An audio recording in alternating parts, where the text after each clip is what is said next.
महीने में एक बार रवि माह का आखिरी हफ्ते में तय किया है कि हम परसाई जी पर केंद्रित एक विमर्श रखेंगे और हमारे जो साथी वक्ता लोग हैं उन पर अपनी बात विस्तार से रखेंगे। और हमारी यह एक कोशिश है कि जो भी वक्ता हों उनको पूरा समय मिले, पूरा विस्तार से बातचीत करें।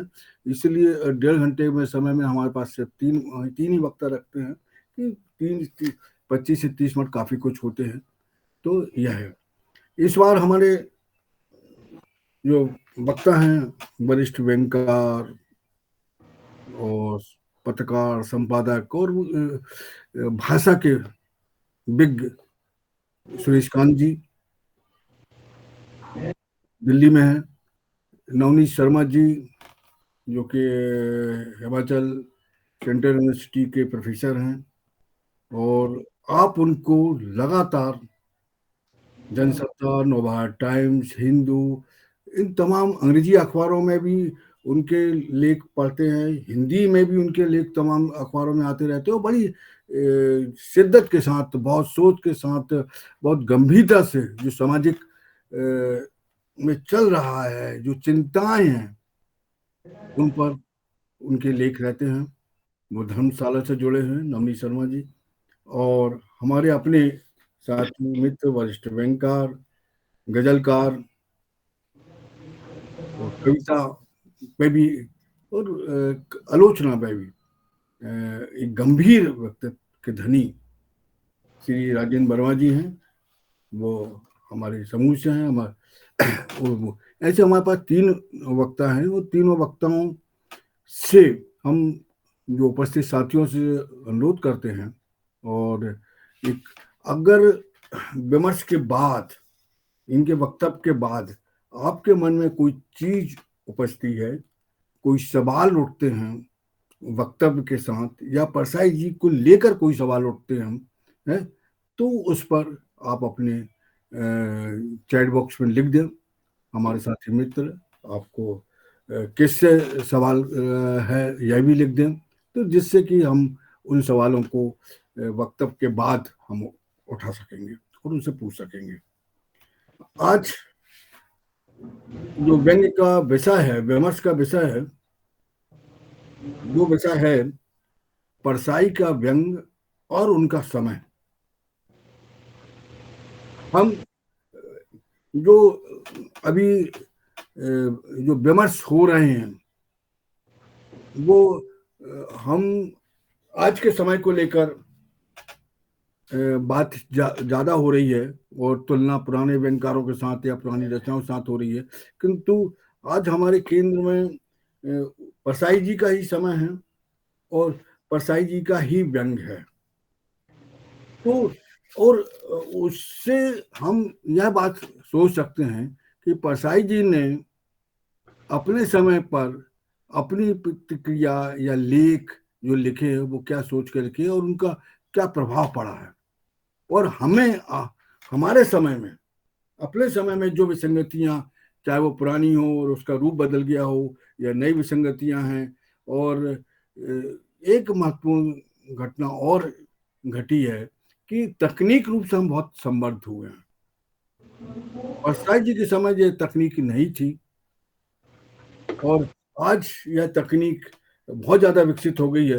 तो इस तकनीक के फायदे तो हैं, किंतु इन तकनीक की वजह से कुछ विसंगतियां, मानवीय विसंगतियां प्रकृति पर, प्रवृत्ति पर आदि पर भी हमें सामने दिख रही हैं। तो उस पर हमें कैसे रिएक्ट कर सकते हैं या करना चाहिए, यह भी एक उदाहरण आज हमारे विमर्श में मिलेगा कि परसाई जी के समय पर जो परसाई जी ने अपने समय को जी कर जो लिखा, और आज हम क्या सोचते हैं ये चीज। परसाई जी के समय पर अकाल पड़ा, और बहुत बड़ा अकाल पड़ा। उसमें अनाज की कमी हुई, हमें बाहर से गेहूं बुलाने पड़ा। उस पर बहुत से व्यंग आए। परसाई जी ने कई व्यंग लिखे, किंतु 2 महत्वपूर्ण व्यंग जिनको सब लोग पढ़ते हैं, जानते हैं, एक गेहूं का सुख और दूसरा अकाल उत्सव। इस पर बात सभी लोग जानते हैं, तो मैं आगे इसके बाद जो बाजार में जो सेठों के द्वारा पाखंड बघाड़ा जाता था किसी भी बहाने से, उस पाखंड को परसाई जी ने वैष्णव की फिसलन के माध्यम से सामने व्यक्त किया। जो लोग अपने आप को बहुत चरित्रवान समझते थे और बात करते थे, जब उनकी ही परिवार की लड़की या अन्यत्र ब्याह जाती है, तो वो दो नाक वाले करते। मैं दो चार रचना का भी संदर्भ दूंगा। परसाई जी ने सबको नहीं छोड़ा। परसाई जी विचारों से वामपंथी थे, किंतु वामपंथ के लोगों में, उनके सदस्यों में, युवा पीढ़ी में जो एक विकृति या विसंगति दिखने लगी थी कि एक क्रांतिकारी कॉफी हाउस पर बैठकर सिगरेट को काफी सिगरेट दानी में नहीं, वरन एस्टे में नहीं, वरन वो कप में ऐसा ठूसा मार के उसको भुजाता था। और वो मतलब प्रसाद जी लिखते हैं कि कॉफी में शक्कर को वो चम्मच से अलग करके निकालता था, निकालने की कोशिश करता था। ऐसे बहुत सी चीजें हैं जिन पर कि प्रसाद जी ने अपने समय पर अपनी बात को रखा कि टार्च बेचने वाले, यह रचना आचार्य ओशो रजनीश पर लिखी कि वो धर्म का कैसा उपयोग कर रहे थे, एक व्यापार की तरह उसका कर रहे थे कि वो ओशो छोटे लोगों के लिए नहीं था, बड़े लोगों के लिए था। इसी तरह पुलिस की कार्य प्रणाली पर परसाई जी ने माते दिन चांद पर लिखा। ऐसे बहुत से हजारों मैं कह सकता हूँ कि जिनके उदाहरण हैं। तो वो बातें परसाई जी ने अपने समय को देखकर लिखी और उस विसंगतियों पर अपनी बात रखी। तो और आज के समय पर हम क्या कर रहे हैं, हमारे सामने कोरोना निकल गया। कोरोना की एक भी मुकम्मल रचना नहीं आई जिसको हम याद रख सकें। इतना बड़ा संकट मेरे ख्याल इस सदी का और पिछली सदी का से बड़ा संकट रहा। इतने लोग एक छोटी सी बीमारी से जिसका कोई इलाज नहीं था, लोग मरे, किंतु उस पर कोई साहित्यकारों ने, खासकर व्यंग्यकारों की एक भी रचना ऐसी नहीं याद पड़ती है जिसको याद रखा जा सके। ऐसे तमाम चीजें हैं। आज राजनीति में क्या चल रहा है, कितना घालमेल चल रहा है, किंतु कुछ नहीं लिखा जा रहा है।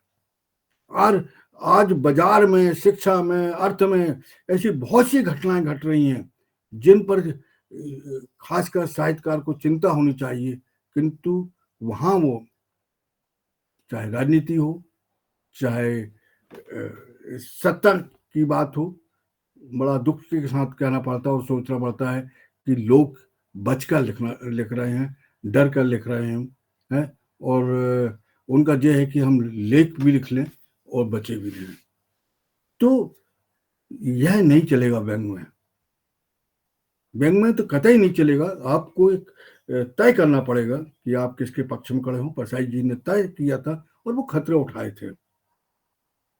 आप व्यंग लिख भी रहे हो और खतरा भी नहीं उठाना चाह रहे हो, तो फिर ये एक प्रकार का दुर्महापन है। आपको अपनी क्षमता के हिसाब से, अपनी योग्यता के हिसाब से वो चीजें उजागर करना पड़ेगी। उसमें कितना खतरा है, कितना नहीं है, यह आपको नहीं सोचना है, सिर्फ अपनी बात करना है समाज के सामने। यह सब चीजें हमें परसाई जी से सीखने मिलती हैं, सब कुछ मिलती हैं। और एक बड़े आज के सदी में मैं ख्याल है कि एक बहुत बड़े आदमी बनकर हमारे बीच में आज परसाई उपस्थित हैं उनकी रचनाओं के माध्यम से।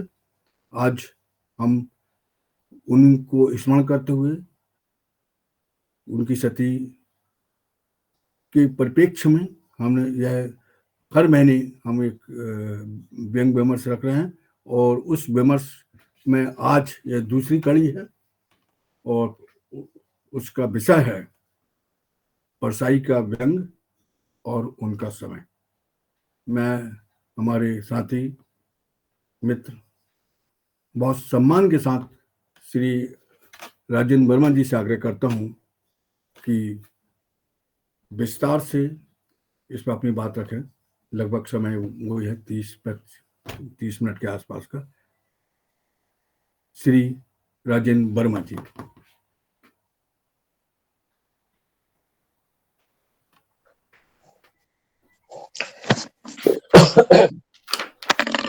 जी, सभी को एक बार फिर से नमस्कार। थोड़ी जुकाम हो गया है, इसलिए जो है बोलने में थोड़ी सी दिक्कत हो सकती है। तो जो व्यंग है, समय है आज का, परसाई का व्यंग और उनका समय। अब परसाई के बारे में तो ये है कि मैं समझता हूँ कि जो भी व्यंग लेखक है, खास तौर से हमारी पीढ़ी का, यानी परसाई के बाद की पीढ़ी का, परसाई के साथ के तो ठीक ही हैं, उनके साथ जो थे उस पीढ़ी के लोग, उन्होंने कैसे क्या ग्रहण किया, लेकिन हम लोगों जैसी पीढ़ी के लिए परसाई जी एक मानक व्यंगकार के रूप में दिखाई देते हैं। क्या वस्तु ली जाए, कैसे उससे तथ्य विश्लेषित किए जाए, कैसे उसमें से व्यंग निकाला जाए, कैसे अब एक रचनात्मक दृष्टि उसके अंदर स्थापित की जाए, ये तमाम बातें हमें परसाई से सीखने को मिलती हैं। साथ ही भाषा, व्यंग की भाषा, वक्रोक्ति है, विदग्धता है, विट है, शैली, निबंध है, फैंटेसी है, कहानी है। तो ये सब सारी बातें, चाहे शिल्प की बात करें या कथ्य की बात करें, भाषा की बात करें, परसाई जी से हम उनकी रचना पढ़ करके कुछ न कुछ रोज ही सीखते हैं। व्यंगकार अपने समय की चुनौतियों से जूझता है। एक समय का खंड होता है जिसकी जब कुछ एनालिसिस की जाए या उसको अध्ययन किया जाए तो पता लगता है कि उस कालखंड में कौन कौन लोग सक्रिय थे व्यंगकार के रूप में खास तौर से, और उन्होंने क्या क्या दिया समाज को, किन विसंगतियों को पकड़ा और उस पर किस प्रकार से प्रहार किया, विसंगतियों के कारकों पर प्रहार किया। अब इसमें दो प्रकार की धाराएं हम पाते हैं। एक तो वो व्यंगकार है जो सीधे समय से मुठभेड़ करता है, यानी जो व्यवस्थागत विसंगतियां हैं उन पर प्रहार करता है, उनका विश्लेषण करता है, सामने रखता है, चित्रित करता है और उस पर प्रहार करता है, और उसके पीछे जो आदमी बैठा है, जो व्यवस्था के तत्व हैं, उन पर प्रहार करता है। कोई संकेतों में करता है, कोई खुलेआम करता है। अब ये हिम्मत की बात है। परसाई जी खुलेआम नाम लेकर भी, अगर राजनीतिक व्यंग्यों की बात करें तो नाम लेकर भी उन्होंने व्यंग रचे।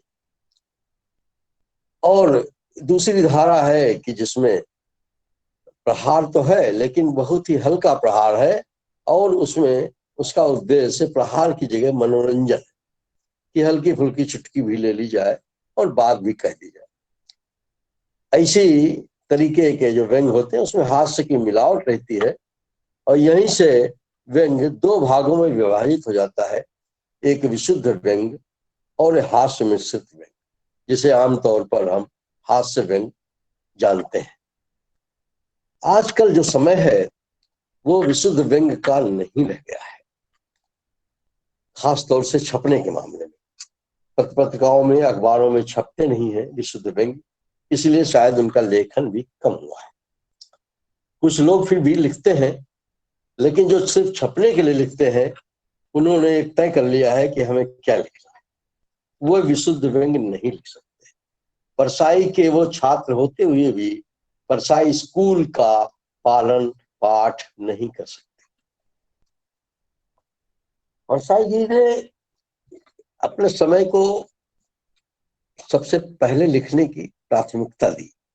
उनका कहना था कि भाई जो समय को नहीं लिख सकता आपने, तो शाश्वत के बात क्या करता है। उनसे एक बार सवाल पूछा गया कि भाई सामयिक होने के कारण व्यंग शाश्वत नहीं बन सकेगा, इस पर आप क्या सोचते हैं। उस पर उन्होंने कहा कि भाई मेरे विचार से तो शाश्वत साहित्य की बात अब नहीं करनी चाहिए, जैसे हम लोगों को रसवाद की बात नहीं करनी चाहिए। सबसे बड़ा रस श्रृंगार रस है, मैं कहता हूं कि सबसे बड़ा रस घृणा रस है। दूसरी बात यह कि जब मैं लिखने बैठता हूं तो यह सोचकर नहीं लिखता कि वह शाश्वत साहित्य लिख रहा हूं या सामयिक, और ये समय तय करता है कि क्या है।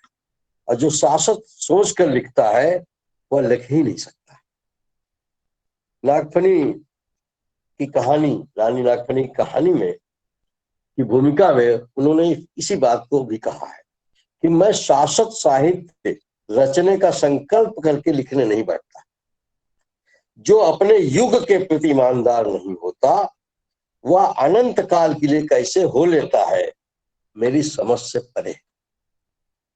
तो ये स्पष्ट हो गया कि परसाई जी जिस प्रकार से अपने समय काल के को लेकर के उसकी जो बातें थी, जो सरोकार थे, जो चिंताएं थी, उसको लेकर जो सोचते थे उस पर वो लिखते थे।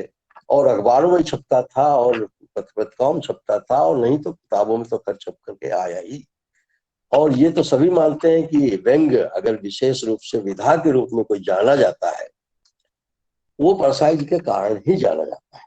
परसाई जी कथाकार, निबंधकार, हालांकि इधर चल पड़ा है ये सब प्रसंग, लेकिन पहले उनके समय में उनको व्यंगकार के रूप में ही जाना गया। तो ये विधागत भी बात इसके अंदर जुड़ी है और सामयिकता की भी बात इसी प्रकार से जुड़ी। अब एक दो बातें और हैं जो बहुत महत्वपूर्ण है कि परसाई जी जो के समय जो लिखा जा रहा था उसके बारे में एक बार बात उठी कि भाई आप आजकल जो लिखा जा रहा है वो जो है व्यंगकार के रूप में बहुत कम लोग जाने जाते हैं, गिनती के 4-6 लोग। तो ये इसका क्या कारण है, क्या विषयों का दोहराव है या नई पीढ़ी के पास विषय नहीं है। तो इस पर उन्होंने एक बहुत अच्छा कहा कि भाई व्यंगकार की का दायित्व क्या है और किस प्रकार से वो करे। इस पे बहुत अच्छा परसाई जी का वक्तव्य है। मैं कहना चाहूंगा कि ये मैं खुलासा कर दूं ये बात कि ये प्रेम जन्मेजय ने सवाल पूछा था, और कि क्या आपको लगता है कि हिंदी में व्यंग्य की संभावना है, क्योंकि हिंदी में हास्य व्यंग्य के नाम पर आज गिनती के 3-4 लोगों के नाम पर रुक जाती है, और शेष व्यंग्य जो लिखा जा रहा है कहा जाता है कि इन्हीं लोगों के ढलने पर लिखा जा रहा है। क्या इसका कारण विषयों का दोहराव है, नई पीढ़ी के पास विषय नहीं है। इस पर परसाई जी कहते थे, कहा उन्होंने कि संभावनाएं मुझे नजर आती हैं, परंतु नाम मैं नहीं लूंगा, छूट जाएंगे तो गड़बड़ होगी। वैसे सारे अनुभव हमने तो नहीं लिख डाले। समाज गतिशील है, जीवन रोज बदलता है, नए संदर्भ हैं, उन्हें नए लोग पकड़े। जब मैंने लिखना शुरू किया था, अगर मैंने औरों की नकल की होती तो मैं यहाँ नहीं होता, यानी उनकी अपनी पहचान नहीं होती। तो उन्होंने मौलिकता पर जोर दिया। आगे वो कहते हैं कि हमने कई चीजें देखी, हमने अपने बाप का नंगापन नहीं देखा, हमारे संस्कार ऐसे थे। नई पीढ़ी ने सब देखा है, नए लेखक अपनी भाषा का नया रूप दें, हम लोग भी नकल करते तो शौकत थानवी, इस्मत बेग चुगताई जैसा लिखते। तो ये जो बात कही उन्होंने कि आपके जो अनुभव है, अनुभव और तलाशने की जरूरत की बात कही उन्होंने कहा कि आपको सड़क पर खड़े होकर देखना पड़ेगा, जुलूस में जाना होगा, इस तरह आपके अनुभव बढ़ेंगे। आपकी चेतना पर प्रभाव पड़ेगा, फिर देखना है कि आप उस अनुभव को ट्रीटमेंट कैसे देते हैं। तो ये एक सामयिकता का जो प्रश्न व्यंग्य के साथ जुड़ा रहता है, इस पर परसाई जी ने बहुत ही साफ तौर पे अपने समय की विसंगतियों को चिन्हित करने का और उस पर अपनी एक रचना दृष्टि रखने की बात कही। अब जहां तक परसाई जी का लेखन का सवाल है, उनके व्यंग्य का सवाल है, तो उसका कैनवास तो बहुत बड़ा है।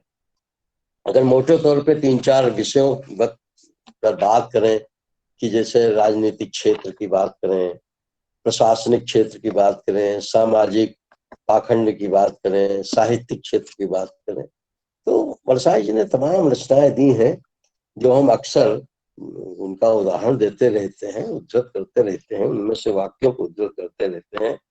अब जैसे अगर बात करें तो आवारा भीड़ के खतरे, अकाल उत्सव जैसा अभी रमेश सैनी जी ने जिक्र किया, तो ये सब बहुत ही इतने महत्वपूर्ण रचनाएं हैं कि समय में हस्तक्षेप करने वाली रचनाएं हैं, अपने समय को में हस्तक्षेप करने वाली रचनाएं। घायल वसंत, गेहूं का सुख, ये तो देखिए ये शाश्वत भी तत्व इसके अंदर जुड़ा हुआ है, क्योंकि जो मूल चरित्र है राजनीति का, भीड़ का, या गेहूं वसंत मौसम की बात करें, फसल की बात करें, अन्न की बात करें, वो तो वही रहेगा जब तक आदमी है, तब तक ये सारी बातें हैं, जब तक प्रकृति है तो सारी बातें हैं।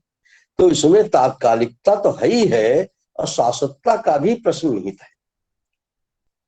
अब जैसे आवारा भीड़ के खतरे, ये बहुत ही मशहूर उनका निबंध है और मैं समझता हूं कि हर कोई इस पे बात करता है। और आज जो समय है, इस समय जो राजनीतिक परिदृश्य है, इसमें आवारा भीड़ के खतरे को में जो बातें कही गई थी उस समय 20 करीब 40 साल पहले, उस समय देखे 2-3 मैं अनुच्छेदों का इसमें वाचन करना चाहूंगा जिससे बात साफ कर सकूंगा। आवारा भीड़ खतरे की जो स्टार्ट है वो हो रहा है कि एक अंतरंग गोष्ठी सी हो रही थी युवा असंतोष पर। इलाहाबाद के लक्ष्मीकांत वर्मा ने बताया, पिछली दिवाली पर एक साड़ी की दुकान पर कांच के केस में सुंदर साड़ी से सजी एक सुंदर मॉडल खड़ी थी। एक युवक ने एकाएक पत्थर उठाकर उस पर दे मारा, कांच टूट गया। आसपास के लोगों ने पूछा कि तुमने ऐसा क्यों किया? उसने तमतमाए चेहरे से जवाब दिया, हरामजादी बहुत खूबसूरत है।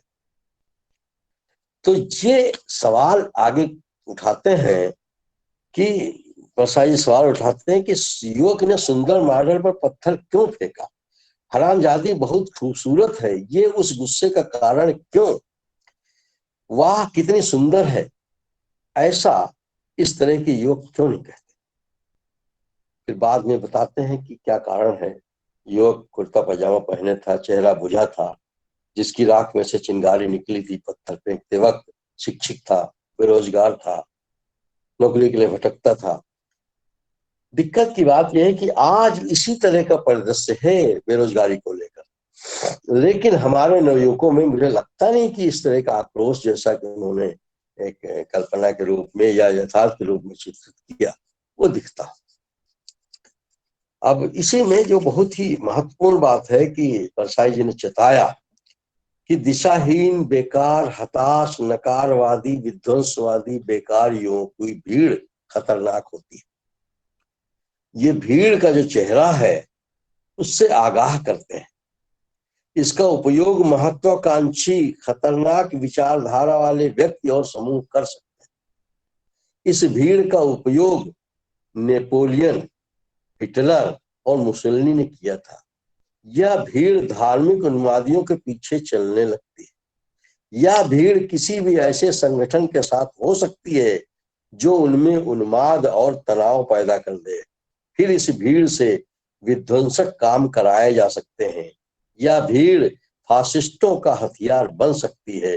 हमारे देश में यह भीड़ बढ़ रही है, इसका उपयोग भी हो रहा है। आगे इस भीड़ का उपयोग सारे राष्ट्रीय और मानव मूल्यों के विनाश के लिए, लोकतंत्र के नाश के लिए करवाया जा सकता है।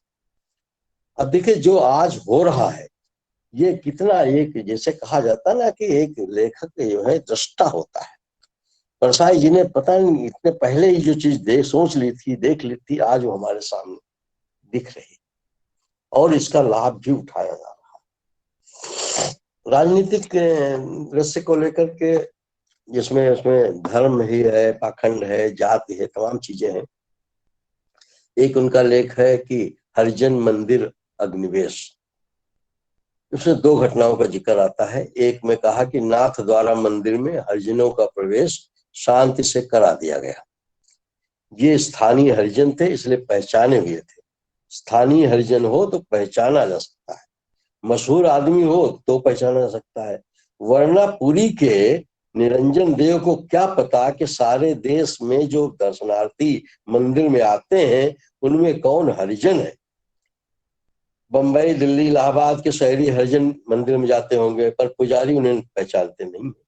व्यापक समाज में सब मेल जोल हो गया है, विभाजन है तो स्थानीय स्तर पर। तो ये जो मूल बात है मुद्दे की, उस चेतना को पकड़ने की बात है, वो परसाई जी छोर पकड़ाते हैं।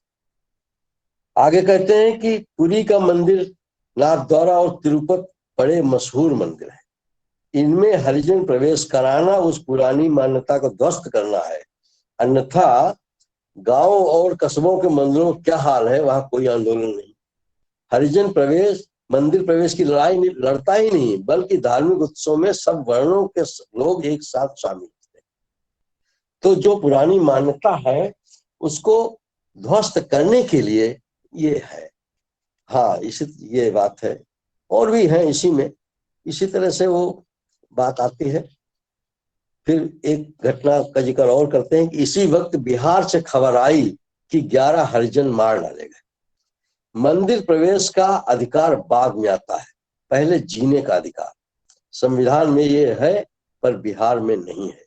और जगह भी जहां माफिया गिरोह है, जीने का अधिकार नहीं है। ऐसी खबरों से न बिहार को कोई आघात लगता, न देश को। संवेदना कुंठित हो गई है। ये नीचे वर्ण के लोग नीचे वर्ग के लिए खेत मजदूर हैं, बंधुआ मजदूर हैं। ये जमींदारों के झगड़े में शिकार होते हैं। किसानों के संगठन से जो संगठन बने हैं उनके संघर्ष के भी शिकार। हर घटना के बाद औपचारिकताएं होती हैं, मुख्यमंत्री वहां जाते हैं या किसी मंत्री को भेजते हैं, पुलिस सक्रिय होती है, आश्वासन दिया जाता है, और हफ्ते बाद फिर कोई घटना हो जाती है। तो जो इस घटना के पीछे की सच है वो परसाई जी लाते हैं। कहते हैं कि आर्थिक कारण नहीं मिटाए नहीं जाते, भूमि सुधार लागू नहीं किए जाते, न्यूनतम मजदूरी दिलाई नहीं जाती, सामंतवाद का खात्मा नहीं होता, क्योंकि सामंतवाद के दम पर लोकतंत्र चल रहा है। अब देखिए, ये जो बात कही परसाई जी ने कि जो जिसमें जात पात भी आ रहा है, हरिजन का भी मुद्दा आ रहा है, तो इस तरह से उनकी एक और रचना है जो उसमें से हम बिहार में चुनाव लड़ रहे हैं। तो हम बिहार में चुनाव लड़ रहे हैं, उसमें भी इसी तरह से बात आ रही है कि साहब चुनाव हो रहा है और जब मौका पड़ेगा तो साहब हम तो जात वाले को वोट देंगे। तो ये बहुत ही रोचक शैली में है व्यंग, आप लोगों ने पढ़ा होगा। तो कहते हैं कि साहब कहते हैं कि एक दिन मेरी कृष्ण भगवान से भेंट हुई, मैंने पहचान लिया वही मोर मुकुट पीताम्बर और मुरली। मैंने कहा भगवान कृष्ण है ना?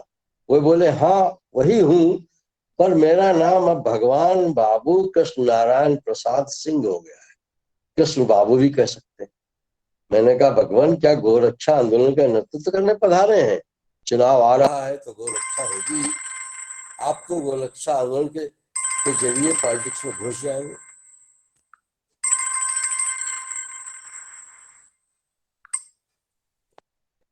तो ऐसे उन्होंने फिर और आगे राम के भी बारे में कहा, और इस तरह से कहा कि धर्म की संस्थापना तो सांप्रदायिक दंगों से हो रही है। आप एक हड्डी का टुकड़ा उठाकर मंदिर में डाल दीजिए और हिंदू धर्म के नाम पर दंगा करवा दीजिए। ये सब बड़ी पुरानी बातें हैं और सब जानते हैं हम लोग। लेकिन दिक्कत यहाँ ये थी सिर्फ कि जो चीजें फैली हुई थी लोक में, विसंगतियां जो थी, वो परसाई जी ने उनको एक जगह रख करके और संदर्भ में, जहाँ चेतना की बात है, जहाँ पे एक विसंगत को एक चरित्र बन चुका है राजनीति का या समाज का, उसको वहां पे उसको लिपिबद्ध करके और उसको प्रहार करने की बात करी है। अब आगे इसी में और भी है, इसी तरह के आप मेरे आराध्य हैं, प्रभु हैं, पर वोट का ऐसा है वह तो जात वाले को ही जाएगा, जात से कोई खड़ा न होता तो हम आपको जरूर वोट कर देते। तो इस तरह से जो एक राजनीतिक जो है मामला, तो वो भी इस तरह से आता है। साहित्यिक विषयों पर, सामाजिक विषयों पर, प्रशासनिक विषयों पर तमाम परसाई जी ने कहे हैं, व्यंग लिखे हैं। अब जैसे कि वैष्णव की फिसलन है, दो नाक वाले लोग हैं, पगडंडियों का जमाना है, विकलांग श्रद्धा का दौर है, शव यात्रा का तौलिया है, ऐसा बहुत ही गंभीर पाखंड को उजागर करने वाले जो एक चरित्र है आदमी का, एक लिजलिजा चरित्र है, उस पर जो है वो वार करते हैं, प्रहार करते हैं और एक हमें दिशा देते हैं कि हमें कैसे इन सब चीजों से ऊपर उठना चाहिए। भारत को चाहिए जादूगर और साध, आज लगाई हुई है व्यंगधारा ने। तो बात जादूगर और साध क्यों चाहिए, ये भी बड़े मजे की बात है कि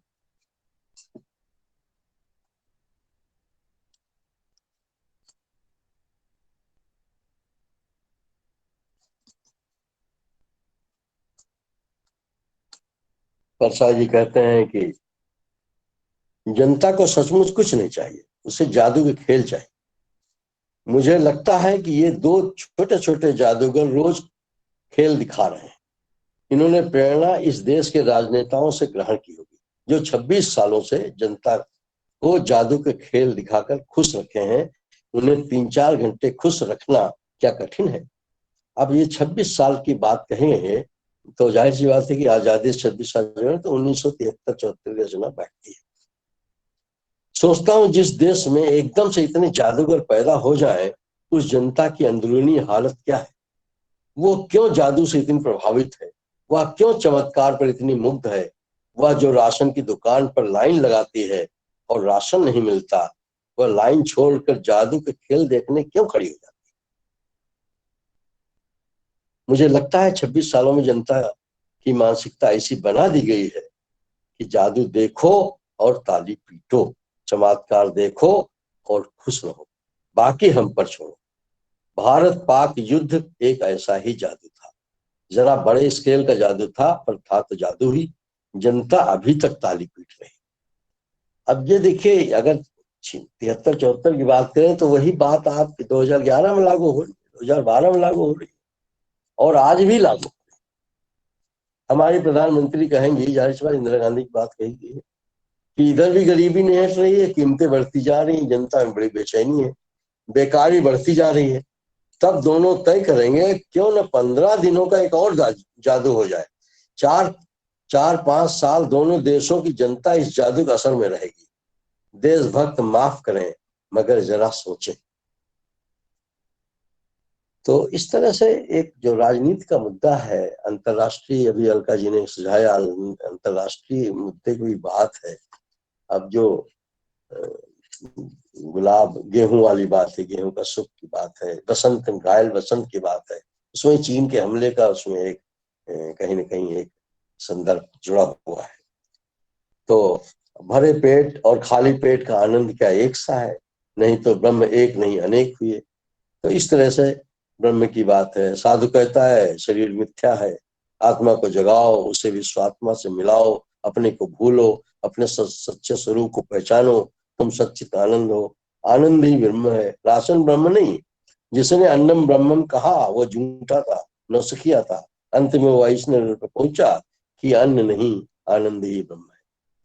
तो ये जो जो पाखंड का एक व्यवस्थित ढंग से का चल रहा है, वो भी हमेशा उनके व्यंगों में, चाहे परिदृश्य राजनीति का हो, प्रसंग हो, समाज की किसी घटना का प्रसंग हो, उसमें वो आया। और खास तौर से राजनीति पर, चूंकि आज राजनीति पर बहुत कम व्यंग लिखे जा रहे हैं और बच बचा कर लिखे जा रहे हैं, इसलिए परसाई का राजनीतिक जो व्यंग है वो ज्यादा महत्वपूर्ण हो जाता है और वो साहस की हमें याद दिलाता है कि जो आज व्यंगकारों को चाहिए। अब कहने को तो बहुत कुछ है, जैसे इसी प्रसंग में एक और साबानों के का मामला उठा लिया जाए तो उसमें भी यही है। साबानों केस में कहा गया है कि साहब जो है वो, सुनो भाई साधो एक स्तंभ नई दुनिया प्रकाशित होता था, उसमें राजनीतिक प्रसंगों की चर्चा होती थी। और इसमें साबानों का दूसरा झटका नामक एक लेख है, जिसमें कुछ पंक्तियां हैं कि साधो खुश रहने के भी क्या क्या कारण, फिर से उभरे सांप्रदायिक माहौल में। साबानों के पक्ष में जब सर्वोच्च न्यायालय ने फैसला दिया तो दकियानूस मुसलमान दुखी थे और हिंदू दकियानूस सांप्रदायिक खुश थे। लो मुसलमानों की हार हुई। अब जब दंड प्रक्रिया संहिता की धारा 125 से मुसलमान औरतों को बरी करने का विधेयक संसद में है तो दकियानूस मुसलमान खुश है। इधर हिंदू सांप्रदायिक भी खुश है कि प्रगतिशील मुसलमानों की हार हो रही है। एक से अपराध के लिए देश के हर नागरिक को एक सी सजा मिले, ये दंड संहिता का आधार होता है। मगर 125 से एक संप्रदाय को मुक्त करने का जो ये कदम उठाया जा रहा है तो उससे कुछ लोग खुश हैं। तो ये एक जो विधिक पहलू है और संप्रदाय के संबंध में, जब एक देश है, एक नागरिकता है, तो एक सा दंड कानून क्यों नहीं होता है? व्यक्तिगत कानून लागू करके क्यों ये सब बातें की जा रही हैं? अगर उसके केंद्र में राजनीति नहीं है तो उसको करने में क्या दिक्कत है? कॉमन सिविल कोड पास का वो बहुत पुराना मुद्दा है, लेकिन आज तक कोई काम नहीं इस पे हुआ और न होगा। तो इस तरह से कुल मिलाकर परसाई जी का जो लेखन है वो वैसे तो बहुत अलग प्रकार का लेखन है हर मामले में, चाहे वो विषय जो भी उठाते हैं।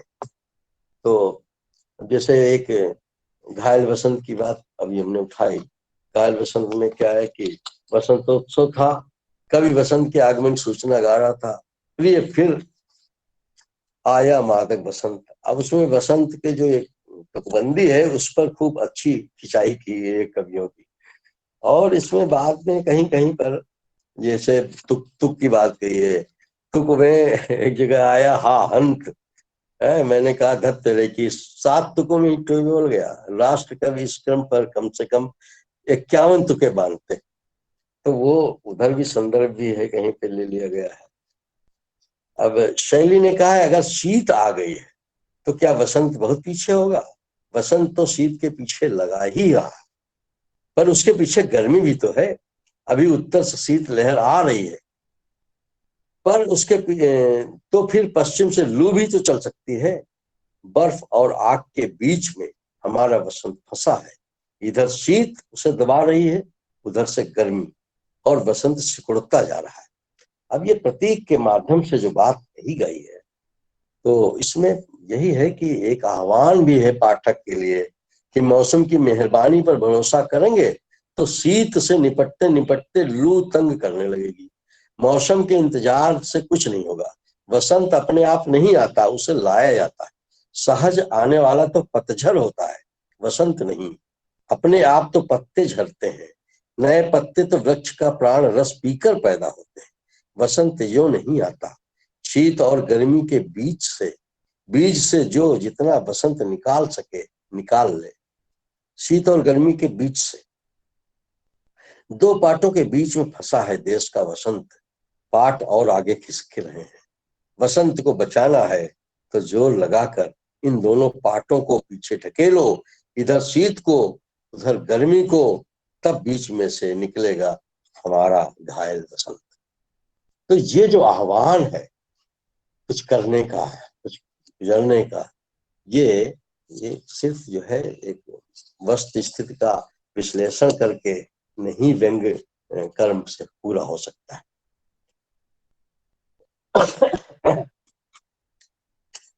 एक साहित्यिक व्यंग है प्रेमचंद के फटे जूते। अब इसमें बहुत ही मामूली बात है कि फोटो खिंचा रहे हैं, प्रेमचंद बैठे हैं, आप सबने पढ़ा है, बहुत ज्यादा उसका बताने की जरूरत नहीं है।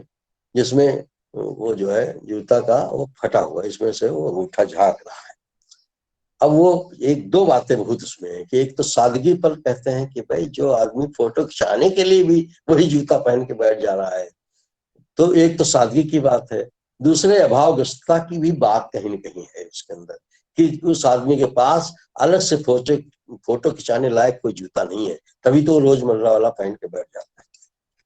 अब इसमें भी जूते के प्रतीक बनाकर परसाई जी ने जो तमाम हमारी सामाजिक और साहित्यिक राजनीतिक और व्यवस्थागत जो गड़बड़ियां है उस पर आक्रोश कि फटे जूते से निकली रही उंगली के कितने ही शेड उन्होंने किए हैं, और जो शैली है उनकी, तो उसमें जो है वो उनके साहित्य से जुड़े पात्र हैं, तो कहीं बनिए का तकाजा आ रहा है, कहीं वह जो है, हाँ व्यवस्था को बिल्कुल सही कह रहे हैं, और बनिए का तकाजा है, घिसू और होरी आदि की जो एक है संघर्ष है, जीवन है, वो भी है, और उस व्यवस्था को अंगूठा भी दिखा रहे हैं।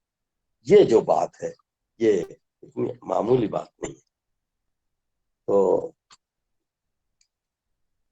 सामाजिक व्यंगों में जैसे कि एक वैष्णव की फिसलन है जिसमें पाखंड का भी बहुत अच्छा है, और एक अकाल उत्सव के साथ चर्चा नहीं हुई है। अकाल उत्सव बहुत ही एक कलात्मक भी है और बहुत ही वैचारिक और क्रांतिकारी भी बना है। दरारों वाली सपाट भूमि, सूखी भूमि, नपुंसक पति की संताने पत्नी की तरह बेकल नंगी पड़ी है, अकाल पड़ा है। ऐसा बिंब कि आप जो है हतप्रभ रह जाए। पास ही एक गाय अकाल के समाचार वाले अखबार को खाकर पेट भर रही है। कोई सर्वे वाला अफसर छोड़ गया होगा। आदमी इस मामले में गाय भैंस से भी गया बीता है। गाय तो इस अखबार को खा भी लेती है, मगर आदमी उस अखबार को भी नहीं खा सकता जिसमें छपा है कि अमेरिका से अनाज के जहाज चल चुके हैं। तो ये जो परिदृश्य है वो भी एक मायने रखता है कि किस तरह से बातों को, जो चुनौतियां हैं उसमें व्यवस्था का जो फेल्योर है और कुछ कमियां भी हैं, तो जो मानव जनित जितनी कमियां हैं वो सब बातों को समेटना और उस पर फिर व्यंग करना जो उसमें पात्र है। और तो उसमें समाज के ऐसे वर्ग के लोग भी हैं जैसे कि अकाल के लिए बड़ी बड़ी प्रार्थनाएं हो रहे हैं, बड़े अनुष्ठान हो रहे हैं, अकाल के लिए इंद्र पूजा हो रही है। पहले इंद्र पूजा वर्षा के लिए होती थी, मगर अब अवर्षा के लिए हो रही है। कृष्ण का गोवर्धन पर्वत कुछ दिनों में धूल होकर बिखर जाएगा। इंद्र का कोप अब भीषण वर्षा में नहीं अवर्षा में प्रकट होता है। स्मगलर महाकाल को नरमुंड भेंट करता है। इंजीनियर की पत्नी भजन गाती है, प्रभु कष्ट हरो सबका। भगवान पिछले साल अकाल पड़ा था, तब सक्सेना और राठौर को आपने राहत काल दिलवा दिया था। प्रभु इस साल भी इधर अकाल कर दो और इनको राहत कार्य का इंचार्ज बना दो। यानी जो समाज में इतना अधिक गिरावट है मूल्यों की, हम खाली व्यवस्था पर ही दोषारोपण करके नहीं बैठ सकते। हमें अपने अंदर भी झांकना है। उस वर्ग को जिसमें हम जीते हैं, उस वर्ग के प्रतिनिधि के रूप में कौन क्या सोचता है, ये भी एक देखने वाली बात है। मंत्री लोग ऐसे ही पहलवान हैं, 9 महीने ताल ठोकते हैं, अन्न का भाव सामने आने की हिम्मत नहीं कर सकता। इतने लाख क्विंटल का स्टॉक होगा, ले भी ली जाएगी, लड़ने कोई जमाखोर पछाड़ दिया जाएगा, मगर मई आते ही उसे टाइफाइड हो जाता है। कहता है क्या करूं, जमाखोरी का टाइफाइड सरकार को हो गया। तो इस तरह के जो छोटे छोटे चुटीले वाक्य हैं वो कहीं न कहीं हमको उद्वेलित करते हैं सत्ता से को जो है एक उसके खिलाफ जाने के लिए, और इस ऐसे रूपक रचते हैं कि जो कहीं न कहीं इतना आकुल कर देते हैं, संवेदना से भर देते हैं, एक करुणा जगा देते हैं। तो जैसे स्त्रियां खाली मंगल घाटों में सूखे नाले की के किनारे की घास रखकर कतार में चल रही थी, वह गा रही थी, अब के बरस मेगा फिर से न बरसो, मंगल पड़े अकाल रे। ओवरसियर और मेट उनमें से अपने लिए छांट रहे थे, साहब उसे देखो कैसी मटकती है, अरे मगर इस सामने वाले की तो देख, पूरी 2 बार पूरी रोटी खा ले तो परी हो जाए। तो ये जो ये टिप्पणियां हैं ये अच्छी मानसिकता को कैसे दिखाती हैं, उन पर कैसे व्यंग करती हैं। तो इस तरह से है। कहते हैं एक तारुण्यग्रस्त देखिए कि हड्डी ही हड्डी, पता नहीं किस गोंद से इन हड्डियों को जोड़कर आदमी के पुतले बनाकर खड़े कर दिए गए। ये जीवित रहने की इच्छा ही गोंद है। यह हड्डी जोड़ देती है, आते जोड़ देती है। सिर मील भर दूर पड़ा हो तो जुड़ जाता है। जीने की इच्छा की गोंद बड़ी ताकतवर हो। आगे इसी में निबंध में वो सपनों की बात करते हैं और वही सपनों के माध्यम से क्रांति का जो एक क्रिटिक रचते हैं। मुझे सपने बहुत आते हैं। मैं देखता हूँ भूखे बिलबिला रहे हैं, मजदूरी पूरी नहीं मिलती, मिलती है तो दाना नहीं मिलता, मिलता है तो महंगा मिलता है, महंगा मिलता है तो उसमें न जाने क्या क्या कचरा मिला रहता है। भूखे और अधमरे चिल्लाते हैं, रोटी नहीं तो उत्सव काहे का, उत्सव फेल हो गया। फिर सपने की बात करते हैं। मैं सपनों से परेशान हूँ, वे कितने सुखी हैं जिन्हें सपने नहीं आते। मुझे लगने लगा है कि वही सुख की गहरी नींद सोता है जिसे सपने नहीं आते। मेरा पहले ख्याल था कि सूअर और कुत्ता ऐसे प्राणी हैं जिन्हें सपने नहीं आते, पर अब अन्न का दाना न मिलने से चूहे को भी सपने आते हैं। सपने में मैं देखता हूँ कि भूखे लोग तरह तरह की सरकारें बनाते हैं, अकाल उत्सव भी मनाते हैं, बड़ा आनंद है, पर रोटी नहीं मिलती। एक अंतिम सपने की बात करके इस निबंध में अंतिम प्रसंग की बात करके अपनी बात खत्म करता हूँ कि मुझे भयंकर सपना आता है। देखता हूँ कि अकाल उत्सव के मूड में ढोलक बजा बजा कर नाचते गाते भूखे अधमरे राजधानी में आ गए हैं। बड़ा भयकारी दृश्य मुझे दिखता है। एक विधायक पहचान का मिलता है, एक विधायक पहचान का मिलता है, उसका एक हाथ ही नहीं है, आस्तीन से खून टपक रहा है। मैं पूछता हूँ यह क्या हो गया? वह कहता है वही अकाल उत्सव वाले लोग मेरा हाथ खा गए, किसी विधायक की टांग खा ली गई, किसी मंत्री की नाक चबा ली गई, किसी का कान। भीड़ बढ़ती जा रही है, विधायक और मंत्रीगण भाग रहे हैं। एकाएक सैकड़ों जमाखोरों और मुनाफाखोरों को लोग पकड़ लाते हैं और उन्हें भून रहे हैं। कहते हैं तुम्हारी भूख इतनी विकट है कि अपना ही भुना गोश्त खाए बिना तुम्हारा पेट नहीं भरेगा। हमें खाओगे तो भूखे रह जाओगे, हमें खाने लायक कितना कम है। अब ये वाक्य तो मेरे आप समझिए कितना करुणा उत्पन्न कर रहे हैं और इतना विद्रूप पर इतना भयंकर रूप से। अब क्या खाएं, अब ये भूखे क्या खाएं? भाग्य विधाताओं और जीवन के थोक ठेकेदारों की नाक खा गए, कान खा गए, हाथ खा गए, टांग खा गए, वे सब भाग गए। अब क्या खाएं, अब क्या खाएं? आखिर वे विधानसभा और संसद की इमारतों के पत्थर और ईंटें काट काट कर खाने लगे।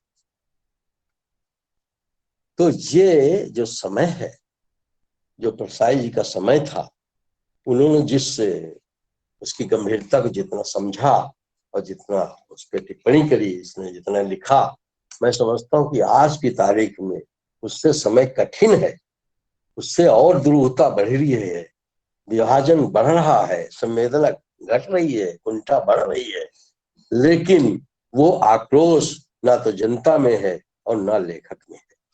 तो व्यंगकारों को मैं समझता हूँ कि हमें आज इस मौके पर जब बात परसाई की चल रही है, उनके व्यंग उनके समय की बात चल रही है, तो हमें चाहिए कि व्यंग लिखते समय हम ये देखें कि हम कितना कुछ न्याय कर पा रहे हैं।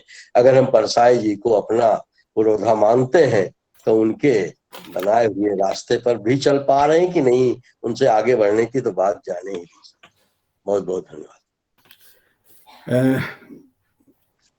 वर्मा जी, आपने परसाई का व्यंग और समय पर और उनकी रचनाओं के माध्यम से उस समय को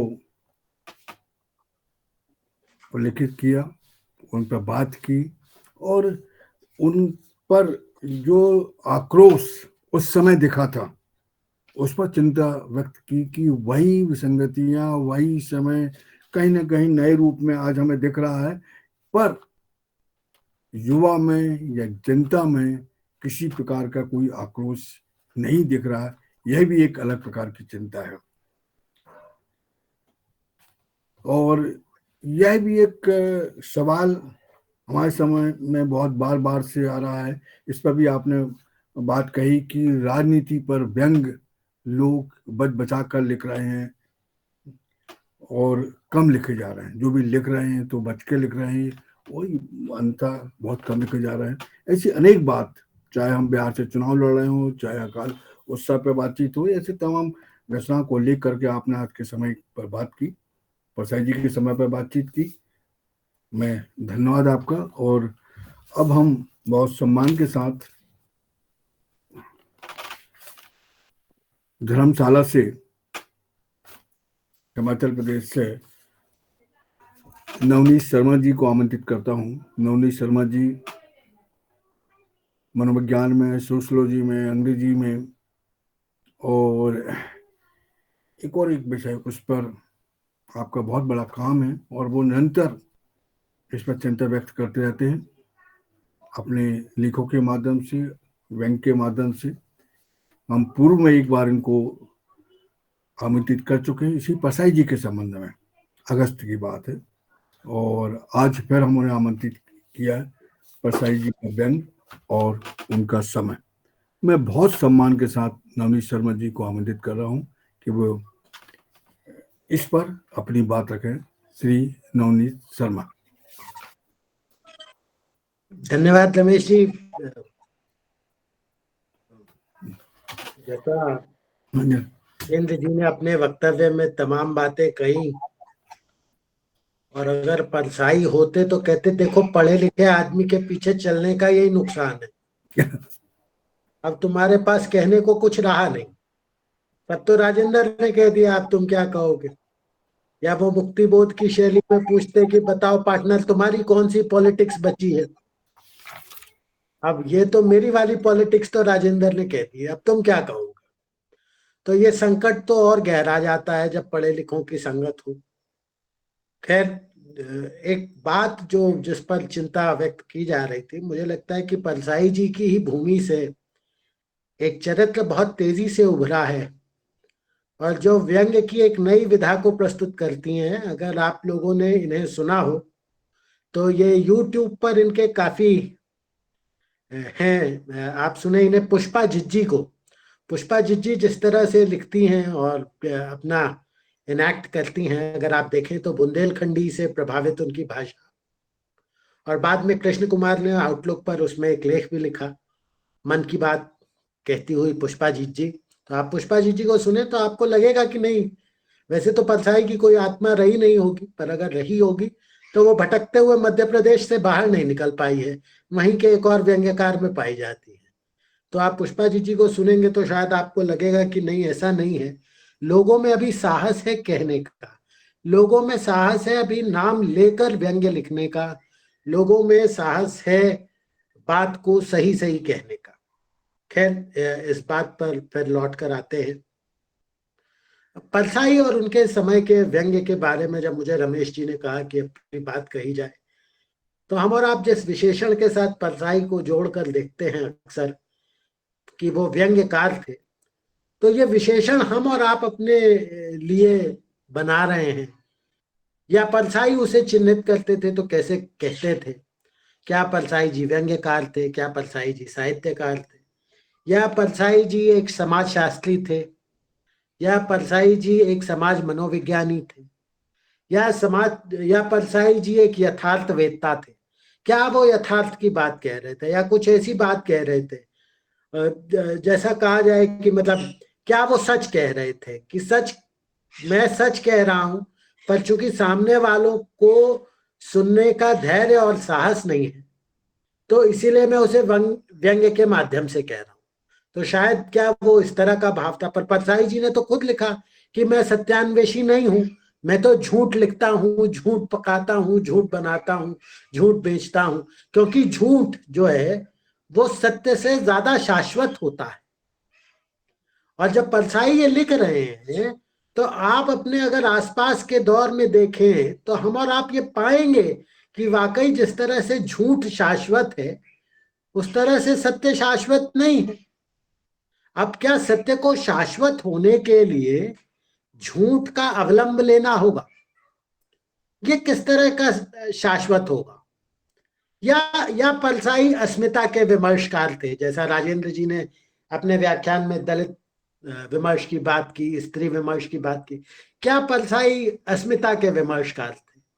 या इन सब का मिला जुला कर कुछ ऐसा थे कि वो लिखते थे और उन्होंने अपनी रचनावली के भूमिका में लिखा कि मैंने 35 सालों तक जो सही समझा, जो सही जाना, उसे लिखा, जो भी मानव विरोधी था उसका विरोध किया, और मैं अपने सच के साथ टिका रहा, मैं अपनी बात के साथ टिका रहा, और जो मुझे समझ आया वो मैं लिखा। तो क्या क्या वो जब स्त्री विमर्श के बारे में लिख रहे हैं, या जब वो लिखते हैं, जो उनका मशहूर प्रसंग है, आप सबने पढ़ा होगा, कि मेरे मित्र ने नई नई शादी की और मुझे कई बार जोर देकर कहा कि चलिए घर पर भाभी जी बुला रही हैं, भाभी जी बुला रही हैं। मैं वहां गया तो बड़ी देर इंतजार करता रहा, इतने में पीछे के दरवाजे की सांकल बजी और वहां से घूंघट वाली स्त्री की आवाज आई और उसने कहा चाय ले जाइए, और वो पति चाय लेकर आए। फिर कुछ दिनों बाद मेरा तबादला किसी और शहर में हो गया, वो मित्र वहां मिले और उन्होंने फिर कहा कि चलिए भाभी जी बुला रही हैं, चलिए भाभी जी बुला रही हैं। तो उन्होंने उसके बारे में लिखा कि मैं इंतजार करता रहा कि वहां पे सरिता जी आएंगी, सरिता उनके मित्र की पत्नी का नाम था, पर वहां कोई नाली भी नहीं निकली, सरिता के निकलने की तो बात ही नहीं। तो मैं उसी उसी मीटिंग से त्रस्त था और जाने में नानुकुर कर रहा था, पर जैसे ही हम उनके घर पहुंचे, सरिता जी सैंडल फटफटाते हुए नीचे उतरी और कहा चाय चढ़ा दी है, छान कर पी लेना। और वो मित्र मेरी तरफ झेपते हुए देखते हैं और कहते हैं क्या करें, एक की कमाई में पूरा नहीं पड़ता। स्त्री विमर्श के लिए या स्त्री की आजादी के लिए जो योगदान इस एक वाक्य ने दिया है, उससे ज्यादा योगदान किसी और वाक्य ने नहीं दिया। अब परसाई ने जब ये सब लिख ही दिया है, तो मैं उसमें जब अपना विश्लेषण देने की कोई संभावना नहीं बनती, क्योंकि वो बहुत साफ साफ लिखा गया और किसी भी पाठक को सरल तौर पर समझ आ जाए। बात यह है कि हम इसे चुटकी की तरह क्यों लेना चाहते हैं, हम इसे व्यंग्य की तरह क्यों लेना चाहते हैं, हम इस बात को स्वीकार क्यों नहीं कर लेते कि हम जो पुरुष हैं वो इतने पुरुषवादी हैं कि हम नहीं चाहते हैं कि स्त्री स्वतंत्र हो। हम ये क्यों नहीं स्वीकार कर लेते हैं कि हम नहीं चाहते हैं कि स्त्री का हस्तक्षेप सामाजिक दुनिया में हो। और अगर वो हस्तक्षेप करने लगी है और वो विद्रोह करने लगी है, तो हम उसे इस बात से क्यों जोड़कर देखते हैं कि यह आजादी हमने उसे दी है, क्योंकि एक की कमाई से सबका पूरा नहीं पड़ता। क्योंकि वो कहीं ना कहीं अपनी पुरुषवादी मानसिकता के प्रति यह लगाव बनाए रखना चाहते हैं कि अगर स्त्री आजाद हो रही है तो पुरुष उसे धीरे धीरे जगह दे रहा है, इसलिए वो आजाद हो रही है। पर हम ये सच शायद नहीं सुन पाते। तो क्या शायद हम उसे इस वजह से चुटकी के भाव में देखना चाहते हैं, हम उसे व्यंग्य के भाव में देखना चाहते हैं। परसाई तो ऐसा कहीं नहीं कह रहे हैं कि यह व्यंग्य, परसाई तो कह रहे हैं तो शाश्वत है। आप में हम में धैर्य कितना है, आप में हम में साहस कितना है, हम इस सच को झूठ मानकर ही क्यों शाश्वत मान ले रहे। तो ये जैसी बात रमेश जी कह रहे थे, क्या परसाई होते तो वो इस तरह के ऑनलाइन आयोजनों में आते? क्या परसाई ऑनलाइन होते तो क्या कहते? परसाई ऑनलाइन ऑफलाइन की इस बहस में क्या कहते? मैंने एक लिखा था लेख पत्रिका, राजस्थान पत्रिका के लिए, ऑनलाइन शिक्षा की 12 खड़ी। तो अगर परसाई होते तो क्या वो इस तरह के ऑनलाइन पोर्टल पर आते? इस ऑनलाइन पोर्टल पर आने पर वो क्या जिस अनुभव से वो गुजरते थे, जिसमें एक यात्रा हुआ करती थी कहीं भी आने जाने की, जो रास्ते में टिमरनी और इटारसी का स्टेशन पड़ा करता था, वहां जो कुली और कुल्हड़ की चाय हुआ करती थी, उसको देखे बिना आप इस ऑनलाइन पोर्टल पे क्या अनुभव साझा करते? और हम और आप क्या साझा करेंगे? क्योंकि हम और आप नहीं जानते हैं।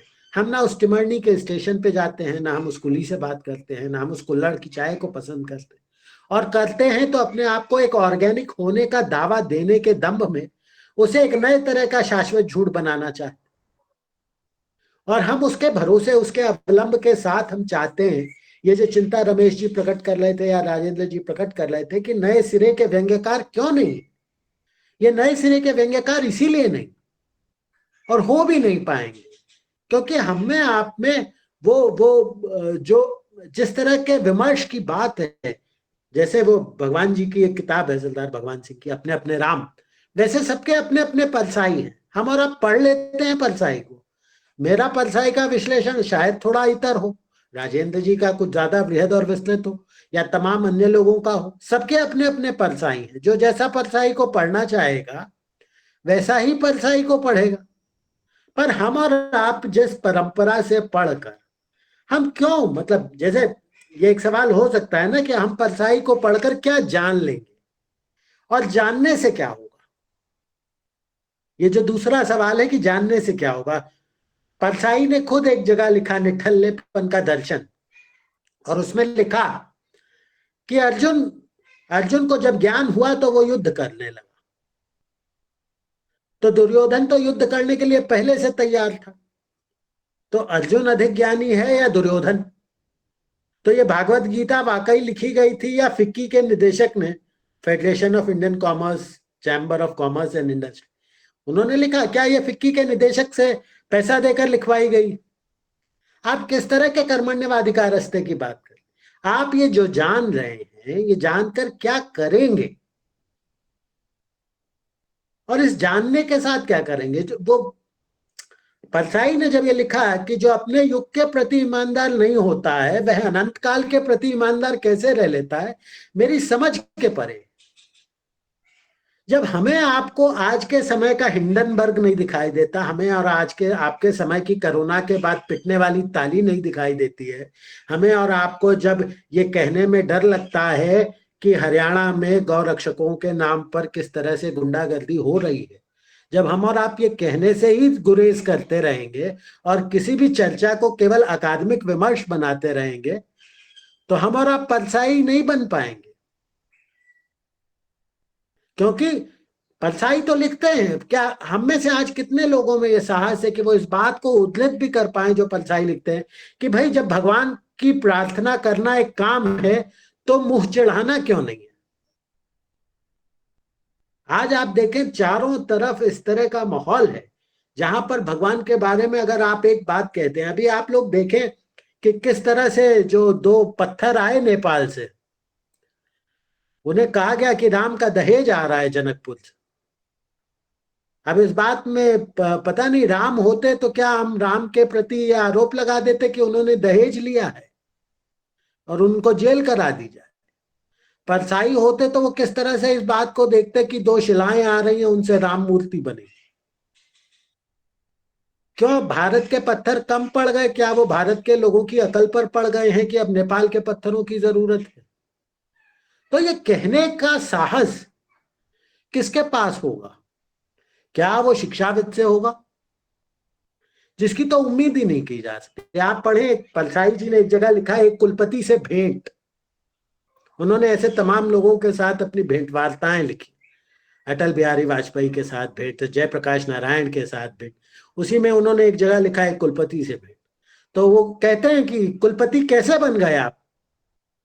बोले जो राज्यपाल हैं वो मछली का और बकरे का गोश्त खाते हैं, उन्हें बहुत पसंद है और भगवान की पूजा भी बहुत करते हैं, और अधिकतर राज्यों में राज्यपाल ही कुलाधिपति होता है। तो मैं अपने झोले में माचिस और ऊद की बत्ती लेकर जाता हूं, जैसे ही वो आरती गाना शुरू करते हैं मैं भी उनके साथ गाना शुरू कर देता हूं। और राज्यपाल जैसे ही गाते हैं संकट हरो मोरे देवा, मैं कहता हूं कि वो मेरा संकट नहीं हर पाएंगे, मेरा संकट तो आपको ही हरना है। और मैं कुलपति बना दिया गया है। आप भारतीय विश्वविद्यालयों पर एक नजर डालकर देखें, आज आपको इसी तरह के कुलपति नजर आएंगे, जो केवल इसीलिए कुलपति हैं क्योंकि उनको पता है कि माचिस और ऊद की बत्ती कौन सी जेब में रखनी। और आप इन कुलपतियों से अगर उम्मीद करते हैं कि वो विश्वविद्यालय विमर्श को एक नई दिशा देंगे, तो फिर आपको उसी परछाई को पढ़ने की जरूरत है जहां पर वो कहते हैं कि ये लड़के और लड़कियां जब नहीं पढ़ाई जा रही, वो उसी कुलपति से भेंट के बारे में जब लिख रहे हैं कि लड़के लड़कियों की क्लास नहीं होती है, इन्हें पढ़ाया नहीं जाता, ये हल्ला करते हैं, तो बोले करने दो, मेरा काम तो वेतन और भत्ते लेना है और ये देखना है कि मैं इसी कुलपति पद से न रिटायर हो जाऊं, मुझे कुलपति पद का दूसरा कार्यकाल भी मिल जाए। और आजकल तो एक नई तरह की होड़ है कि लोग कुलपति से सीधे राज्यसभा का सदस्य होना चाहते। अब राज्यसभा सदस्य होने के दो ही तरीके बचे हैं, या तो आप सुप्रीम कोर्ट के जज हो या आप कुलपति हो। तो इस तरह की बात कहने के लिए, इस तरह की बात गुनने के लिए एक और उन्होंने जब लिखा इसी बात को कि एक बार कुलपति ने इस तरह का आयोजन कराया जो मुख्यमंत्री के पिताजी के नाम पर होना था, उनकी जन्म शताब्दी मनाई जानी थी। उनके मुख्यमंत्री रामचरण के पिताजी का नाम पंडित रवि नारायण था। अगले दिन आयोजन होना था, सब तैयारी हो गई, पर मंत्रिमंडल गिर गया और अब पंडित शारदा प्रसाद जी मुख्यमंत्री हो गए। अब कुलपति बेचारा बड़े संकट में कि इस आयोजन को करने का क्या फायदा, और शारदा प्रसाद जी और रामचंद्र में तो बिल्कुल नहीं बनती है। ऐसा ना हो कि मुख्यमंत्री नाराज हो जाएं कि मैंने भूतपूर्व मुख्यमंत्री के पिताजी के नाम पर जन्मशती कराई है। तो उन्होंने एक प्रेस विज्ञप्ति जारी कर दी कि पंडित रवि नारायण पर ऐसे ही ये आयोजन कल कराया जाएगा, उसमें कोई फेरबदल नहीं होगी। केवल जनमानस के लिए ये सूचना जारी की जाती है कि पंडित रवि नारायण जो कल तक पंडित रामचंद्र के पिताजी थे, अब पंडित शारदा प्रसाद के पिता हो गए। तो ये परछाई की धार है, और ये परछाई की धार आप इसे देखें, मतलब ये धार देखने के लिए अब व्यंग्य लिखने के लिए जरूरी इसलिए नहीं है क्योंकि आपको सारे सरकारी दस्तावेज ऐसे लगते हैं कि वो व्यंग्य में ही लिखे गए। आप राष्ट्रीय शिक्षा नीति को उठाकर पढ़ना शुरू करें तो आपको लगेगा कि शिक्षा पर इससे बेहतर और कोई राग दरबारी हो नहीं सकता है। तो जब सरकार व्यंग्य लिखने लगी है, जब सरकार कृषि बिल लिखने लगी है, जब सरकार के दस्तावेज, एक और अभी आया था पीएम श्री की योजना आई शिक्षा में, एक योजना आई कि मास्टरों के मानक तय किए जाएंगे। तो जब सरकार व्यंग्य लिखने लगी है तो बाहर के व्यंग्यकार की जरूरत क्या है? तो इस तरह के लेखन के लिए अब तो हमें आपको बस उस निठल्लेपन के दर्शन को आत्मसात करना है, जिस निठल्लेपन के दर्शन में ये कहा जा रहा है कि जो कहा गया है बस उसे करबद्ध होकर, भावबद्ध होकर और श्रद्धा पूर्वक सुन लिया जाए, ग्रहण किया जाए, और सब सुनने के बाद बस अंत में सत्यनारायण की कथा का प्रसाद लो और जय जयकार करो। और जय जयकार नहीं करोगे तो कल को तुम्हारे घर पे भी ईडी का छापा पड़ सकता है। तो परसाई ने तो जो लिखा, उनके हर वाक्य पर एक राष्ट्रद्रोह के नाते एफआईआर कराई जा सकती है। और सन 95 में नहीं, आज भी अगर आप परसाई को कक्षा में पढ़कर सुना दें तो मुझे पूरी उम्मीद है कि जो विद्यार्थी वहां बैठे होंगे उनमें से किसी न किसी की धार्मिक और राष्ट्रीय भावना जरूर आहत हो जाएगी। अब परसाई को पढ़ना पढ़ाना उनके समय से भी ज्यादा खतरनाक हो गया। तो क्यों खतरनाक हो गया है ना, क्योंकि अब हम और आप, अगर हम सभी ने ही वो पढ़ी है कंधे श्रवण कुमार के, अब हमारी आपकी आस्था हिलने लगी। हम और आप पैराग्राफ पूरा करने के चक्कर में नहीं पढ़ते हैं।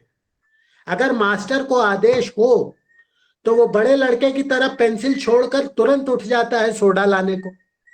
आज सुबह की बात है, एक वेबिनार का एजेंडा आया सरकार से, और हमारे यहाँ के डीन, कुलाधिपति, कुलपति और सब अपनी अपनी पेंसिल छोड़कर सरकार के लिए सोडा लेने को तैयार खड़े दिखाई दी। तो अब आपको परसाई को पढ़ने की, देखने बूझने की वो जो संभावना है, जो जगह है, वो आपको सरकार के साथ ही दिखाई दे रही। अगर आप सरकारी हैं तो आपको अब आपकी और विद्यालय की, विश्वविद्यालय की स्थिति एक, आपने पढ़ा हो परसाई जी को तो उन्होंने एक जगह लिखा है कि सड़े आलू की बिक्री। अभी सड़े आलू की बिक्री में वो लिखते हैं कि जो सड़ा आलू है, शाम गए, ये बात हो रही है तो ठेले पर आलू कहता है कि जो अच्छा आलू था वो बिक गया, हम बचे रहे पर हम विरोध करके मानेंगे। और बाद में एक होटल वाला आता है और ठेले वाले से 1 रुपए में 4 किलो आलू खरीद कर चला जाता है। तो परसाई लिखते हैं कि जो सड़े आलू की क्रांति है वो रुपए में 4 की किलो बिक रही। आपको ऐसे क्रांतिकारी हर जगह जगह दिखाई दे जाएंगे। कुछ गाय की रक्षा करते हुए दिखाई दे जाएंगे, कुछ गोबर की रक्षा करते हुए दिखाई दे जाएंगे, कुछ गौमूत्र की रक्षा करते हुए दिखाई दे जाएंगे। ऐसे क्रांतिकारी आपको जगह जगह दिखाई। आप बात नहीं करेंगे दहेज की, आप बात नहीं करेंगे धर्म की, आप बात नहीं करेंगे सांप्रदायिकता की, गरीबी की, बेरोजगारी की। ये सारे शब्द जो हैं, इन शब्दों को शायद जल्दी ही डिक्शनरी से निकाल दिया जाएगा, क्योंकि अमृत काल के दौरान लिखी गई डिक्शनरी में इन शब्दों की कोई जगह नहीं हो। अमृत काल के दौरान लिखे गए साहित्य में परसाई जैसा होने की कोई जगह नहीं है, तो डिक्शनरी में इन शब्दों को रखकर क्या करें? तो परसाई के समय और उनका व्यंग्य क्यों शाश्वत बना रह जाएगा? क्योंकि उसके बाद किसी और के कहने सुनने के साहस और जगह नहीं बची। तो हमें जब व्यंग्य का उदाहरण देना होगा 21वीं सदी की कक्षा में, छोड़िए आप 22वीं सदी की कक्षा में भी देंगे तो भी परसाई का ही नाम आएगा, क्योंकि बाद के लोगों ने तो लिखने के लिए, अपनी रोशनाई के लिए, वो जो राही का शेर है कि रोशनाई के लिए खुद को बेचा किए हम, कि रोशन के कलम खुश्क थे और लिखने को मजबूर हम, वो जमात लुप्त हो गई।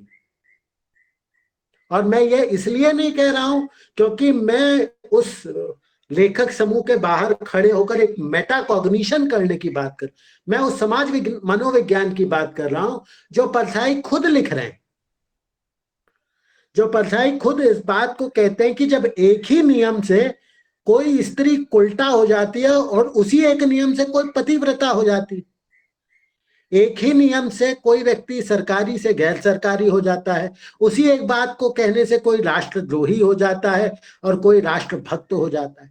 जब एक ही डंडे से सबको हांका जाना है तो परसाई के हांके जाने के लिए तो एक भिन्न तरह के डंडे की जरूरत थी ना। अब आप देखें, एक बहुत छोटी सी लघु कथा लिखी है उन्होंने, आप इस लघु कथा को आज साहस करके किसी अखबार में छपवा कर देखें। मैं अखबारों के लिए लिखता हूं, मुझे पता है कि अखबार आजकल कैसा लिखते हैं।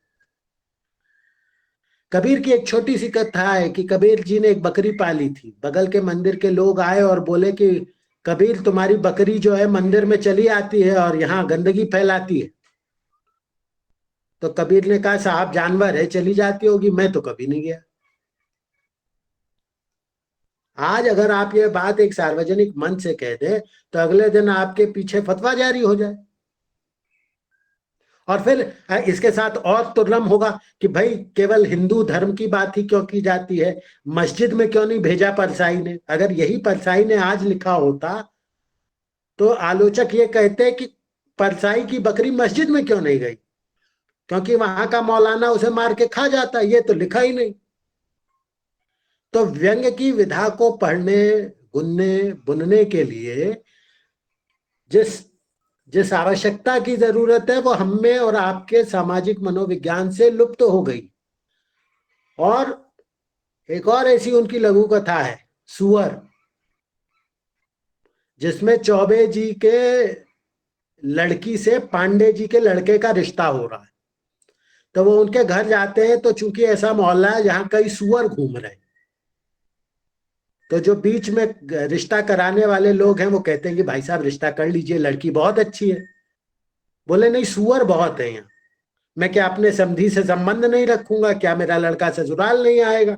यहाँ ससुराल और मैं बारात लेकर आया, मुझे मितली आ गई, उल्टी हो गई तो? बोले कि नहीं, बहुत पैसा खर्च करेंगे चौबे जी। बोले क्या 10-15 हजार ही तो खर्च करेंगे? बोले नहीं, 50,000 खर्च करेंगे। तो पांडे जी तैयार हो जाते हैं 50,000 का नाम सुनते ही अपनी लड़की की शादी करने। और जब वो बारात लेकर जाते हैं तो चूंकि वहां भी उन्हें 35,000 कम मिले हैं, इतने में ही बारात के बीच में एक सुअर का बच्चा आ जाता है। कुछ लोग उसे छड़ी लेकर मारने दौड़ते हैं और पांडे जी कहते हैं नहीं नहीं मारो मत, बेचारा कितना स्वीट है, और मुझे तो सुअर के बच्चों से बचपन से ही प्यार। तो हमारे आपका समाज मनोविज्ञान अब उसी सुअर के बच्चे से प्यार करने लगा है। नाम ले देंगे तो कल को वाकई राष्ट्रद्रोह हो जाए, पर अब हमारे आपका समाज मनोविज्ञान जो है वो इसी तरह के मनोविज्ञान में उलझ कर रह गया है, जहां हमारी आपके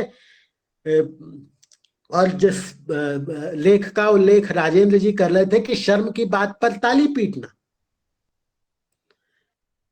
रात गए तालाबंदी कर जाती है, रात गए नोटबंदी हो जाती है, पर हम सब शर्म की इस बात पर इकट्ठे होकर शाम के 5 बजे ताली पीटते हैं और जोर शोर से पीटते हैं। हमें लगता है इसी ताली थाली को पीटने से कोरोना भाग जाएगा, जिस पर वो कह रहे थे कि कोरोना चला गया और किसी साहित्यकार ने कुछ लिखा नहीं। अब इससे बड़ा व्यंग्य क्या हो सकता है जब सरकार खुद कह रही है कि ताली और थाली पीटने से कोरोना चला जाता है। अब इसमें किसी व्यंग्यकार के काम करने की जगह ही नहीं बची, अब तो सरकार ही व्यंग्यकार हो गई। तो आपके हमारे काम करने की जगह तो तब बचे ना जब ये कहा जाए कि आपके पास कहने को कुछ नया होगा, भिन्न होगा, पर आप जो नया और भिन्न कहने की सोचते हैं वो एकाएक मोहम्मद बिन तुगलक से पहले ही फरमान जारी हो जाता है कि दिल्ली से दौलताबाद किया जाए। तो व्यंग्यकार के लिए जगह तो लोगों ने पहले ही घेर ली। तो परसाई जी होते तो वो कहते मैंने तो प्रधान सेवक का चोला धारण कर लिया। तो इस संदर्भ में अगर आप देखें तो जो परसाई लिख रहे थे, जो परसाई कह रहे थे, चाहे वो हम बिहार से चुनाव लड़ रहे हों, चाहे वो दो नाक वाले लोग हों, या आप उनके किसी भी आलेख को पढ़ लें, वो अपने आप में आपको एक नए तरह के भिन्न भाव बोध से, भाषा बोध से, दृष्टि बोध से, दर्शन बोध से परिचित कराता है। पर पढ़ने का, परसाई को पढ़ने का साहस नहीं रहा, क्योंकि आज परसाई को पढ़ने वाले हिंदी में पतिव्रता नहीं कहलाएंगे, आज परसाई को पढ़ने वाले हिंदी जगत में उल्टा कहलाएंगे। आज फैज की जो प्रार्थना है कि लब पे आती है दुआ बन के तमन्ना मेरी, जब वो कराई जाती है स्कूल में तो प्रिंसिपल के नाम चिट्ठी जारी हो जाती है। तो जब फैज जो है वो उनको पढ़ने जानने वाले लोग उल्टा हो गए तो परसाई को पढ़ने जानने वाले लोग भी उल्टा हो जाएंगे, मंटो को पढ़ने जानने वाले लोग भी उल्टा हो जाएंगे। इस्मत चुगताई का नाम लेना ही अपने आप में राष्ट्रद्रोह हो गया। आप देखें कि जिस तरह से कक्का जी जो हैं, जिस लेख की बात राजेंद्र जी ने की थी, शव यात्रा का तौलिया, कि एक पड़ोसी आते हैं और कहते हैं कक्का की हालत बहुत गंभीर है, एक फोन करने दीजिए। तो वो बोले कि नहीं मेरा फोन खराब है, कहीं और से कर लीजिए। उन्हें चिंता इस बात की नहीं थी कि फोन करने में 25 पैसे लगेंगे, उन्हें चिंता इस बात की थी कि कहीं अगर डॉक्टर को फोन कर दिया और डॉक्टर आ गए और कक्का जी बच गए तो शव यात्रा में शामिल होने को जो नया तौलिया खरीदा है वो कब दिखाएंगे। तो हम और आप तो उस शव यात्रा में शामिल होने के लिए तौलिया खरीद चुके। हम और आप तो इस इंतजार में रहते हैं कि कब कक्का जी टें बोल जाए। तो हमारे आपके आसपास का जो भावबोध है, जो दर्शन बोध है, वो पहले ही टें बोल चुका है और हम और आप केवल अपनी तौलिए के साथ इन शव यात्राओं में शामिल हैं। और वो भी किस रंग का होगा। अब तो रंग का भी अपना एक भाव है, कौन सा रंग बेशर्म रंग होगा, कौन सा रंग गर्वीला रंग होगा, किस रंग का तौलिया लेकर जाएंगे, कौन से कंधे पे रखेंगे, दाएं पे रखेंगे, बाएं पे रखेंगे। ऐसा ना हो बाएं कंधे पे रख के चले जाएं आपको कोई वामपंथी समझ ले। तो इस तरह के माहौल अगर आपको देखने हो तो आप अपने आसपास के विश्वविद्यालयों के प्रांगणों में, साहित्य क्लबों में या कवि सम्मेलनों में देखें, आपको दिखाई देगा कि परसाई, और जैसा उन्होंने लिखा ना भूले राम की आत्मा, भोला राम का जीव, तो वैसे परसाई का जीव वहां लाठी लेकर चौकीदारी कर रहा है। कि ऐसा तो नहीं है कि कोई आदमी मेरा नाम लेकर सरकारी आयोजन में केवल इसीलिए शामिल हो जा रहा है। मैं अभी जबलपुर गया था जब परसाई व्याख्यान देने, तो वहां पर सरकार भी कुछ आयोजन कर रही थी और मध्य प्रदेश सरकार परसाई की जन्मशती को लेकर कुछ आयोजन कर रही थी। मतलब आप संसोपाई और परसोपाई के जिस व्यंग्य को परसाई में पढ़ते हैं, उसी व्यंग्य को अगर भाजपाई अब एक तरह से सेलिब्रेट करने लगे तो आपको वाकई समझना चाहिए कि हमारे आपके शव यात्रा का तौलिया निकालने का समय आ गया। तो आप देखें कि किस तरह के आयोजनों के साथ परसाई को अडेप्ट करने की कोशिश की जाती। आप देखें कि परसाई छोड़िए, आप पटेल और अंबेडकर को किस तेजी से लोगों ने अडेप्ट किया है।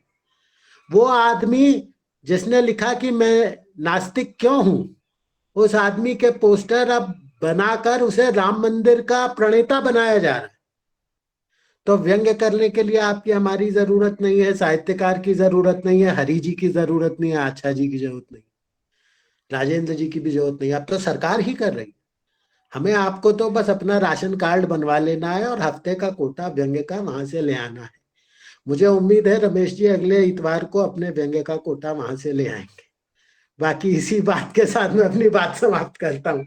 धन्यवाद। अगर आप लोगों के पास कुछ सवाल हो तो आप लोग कह सकते हैं। बाकी तो परछाई पर बात करना, एक और बात जो मैं कहना चाहता हूं कि परछाई पर बात करना, उन्होंने एक जगह लिखा है परदेशवा से प्रीति, कि जो परदेसी है उससे प्रीत करना भारतीय प्रीति साहित्य का एक बड़ा कारण है। तो अब तो परछाई परदेशवा हो गए और इस परदेशवा से प्रीति करने का ये एक परदेसी मेरा दिल ले गया। इस तरह के आयोजन आप देखते जाएं, अगले साल में जन्मशती होते होते बहुत सारे लोग ये गाने लगेंगे कि परसाई जी मेरा दिल लेकर चले गए। धन्यवाद। बहुत बहुत धन्यवाद शर्मा जी। आपने काफी महत्वपूर्ण और बड़ी चिंता जताई कि अब हमें व्यंग लिखने की जरूरत नहीं है, सरकार ही व्यंग लिख रही है। और एक बड़ी चिंता के रूप में एक संकेत दिया है कि जो परसाई उनका विरोध करते थे, उनकी नीतियों का विरोध करते थे और अंततः लड़ते रहे, वही लोग आयोजन कर अडॉप्ट करने की कोशिश कर रहे हैं। बहुत बड़ा खतरा है ये, मैं आपको बताऊं, बहुत ये चीज है। तो यह एक महत्वपूर्ण बात है। और दूसरी बात आपने बोला कि अब आज का वह समय आ गया है, परसाई को पढ़ना और पढ़ाना परसाई के समय से ज्यादा खतरनाक हो गया है। देखिए, तो ऐसी बहुत सी चिंताएं आपने व्यक्त की परसाई के बहाने पर। निश्चित है कि खासकर व्यंग्यकार को, साहित्य समाज को और साहित्य समाज में व्यंग्यकार को सजग रहना पड़ेगा इन खतरों से जूझने के लिए। और मैं एक बात और कहना चाहूंगा, परसाई जी सिर्फ लेखक नहीं थे, वो एक्टिविस्ट भी थे। वो समाज के बीच में जाकर समाज के मजदूरों के साथ, दबे लोगों के साथ भी उनके न्याय के लिए लड़ते थे। इनके बहुत से उदाहरण मैं आपको बताऊं। और परसाई जी कहा करते थे, अगर आपको व्यंग लिखना है तो आपको चाय वाले के साथ सोहबत करना पड़ेगी, आपको सब्जी वाले के साथ सोहबत करना पड़ेगी, रिक्शे वाले के साथ जाना पड़ेगा, और दुकान में बैठना पड़ेगा, और बड़ी दुकान में बैठना पड़ेगा। रमेश जी, हाँ, आपको शायद मालूम नहीं है, रमेश चंद्र शाह ने एक प्रश्न किया था कुछ वर्ष पहले, क्या परसाई जी किसी राजनीतिक दल के सदस्य हैं? जब परसाई जी जीवित थे तो एक प्रश्न किया था कि क्या वे राजनीतिक दल के सदस्य हैं, और इस प्रश्न पर कई लोग मौन रहे। आपका क्या मत है रमेश भाई? नहीं, मैं इसको, अभी हमारा जो विमर्श चल रहा है इस बात को लेकर मेरे पास बहुत बड़े साक्ष्य है। और मैं इस पे मतलब हमारे सुरेश कांत जी आने वाले हमारे अतिथि, वो अपनी बात रखना, उसके बाद जो समय रहेगा मैं उस पर जो बात रखूंगा कि हाँ, तो मैं बहुत सम्मान के साथ, बहुत सुरेश कांत जी को तो हम भी सुनना चाहेंगे पहले, इसमें कोई शक नहीं। तो बहुत सम्मान के साथ हमारे साथी मित्र व्यंग्यकार बासे बैंक के रचयिता, जो कि बहुत चर्चित पुस्तक रही अपने समय की और आज भी है। मैं बहुत सम्मान के साथ सुरेश कांत जी को आमंत्रित करता हूं कि वो अपनी बात। श्री सुरेश कांत जी। सर, आपका माइक बंद है। सुरेश गांधी माइक बंद है।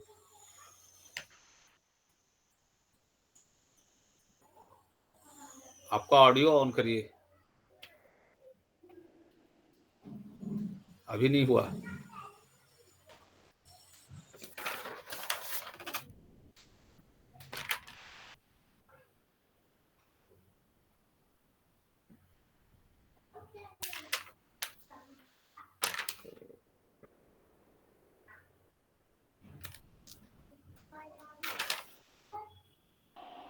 सुरेश जी आवाज। हाँ, वो कर रहे हैं अपनी तरफ से कोशिश। सुरेश सर, मैं आपको रिमूव करता हूँ, दोबारा से आ जाइए। मुझे लग रहा है वो कुछ टेक्निकल एरर है। हाँ, आ गया क्या? देखिए आ गया क्या? जी, आ गया। आ गए। अच्छा जी।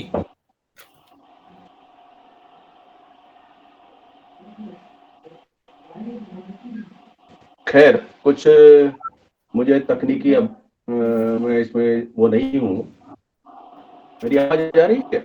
आवाज आ रही है। चेहरा नहीं दिख रहा है आवाज आ आपका। आवाज आ रही है, चेहरा चेहरा नहीं दिख रहा है। हाँ, थोड़ा सा तो चेहरा चेहरे आवाज महत्वपूर्ण है वैसे। आवाज आपकी अधिक महत्वपूर्ण है। आवाज में असर के लिए मैं बेकरार हूँ। खैर, तो कुछ में गड़बड़ है, मैं बोलता हूँ, ठीक है? जी तो सर। धन्यवाद रमेश जी, और मेरे पूर्व वक्ताओं ने बहुत विस्तार से अपनी बात कह दी है।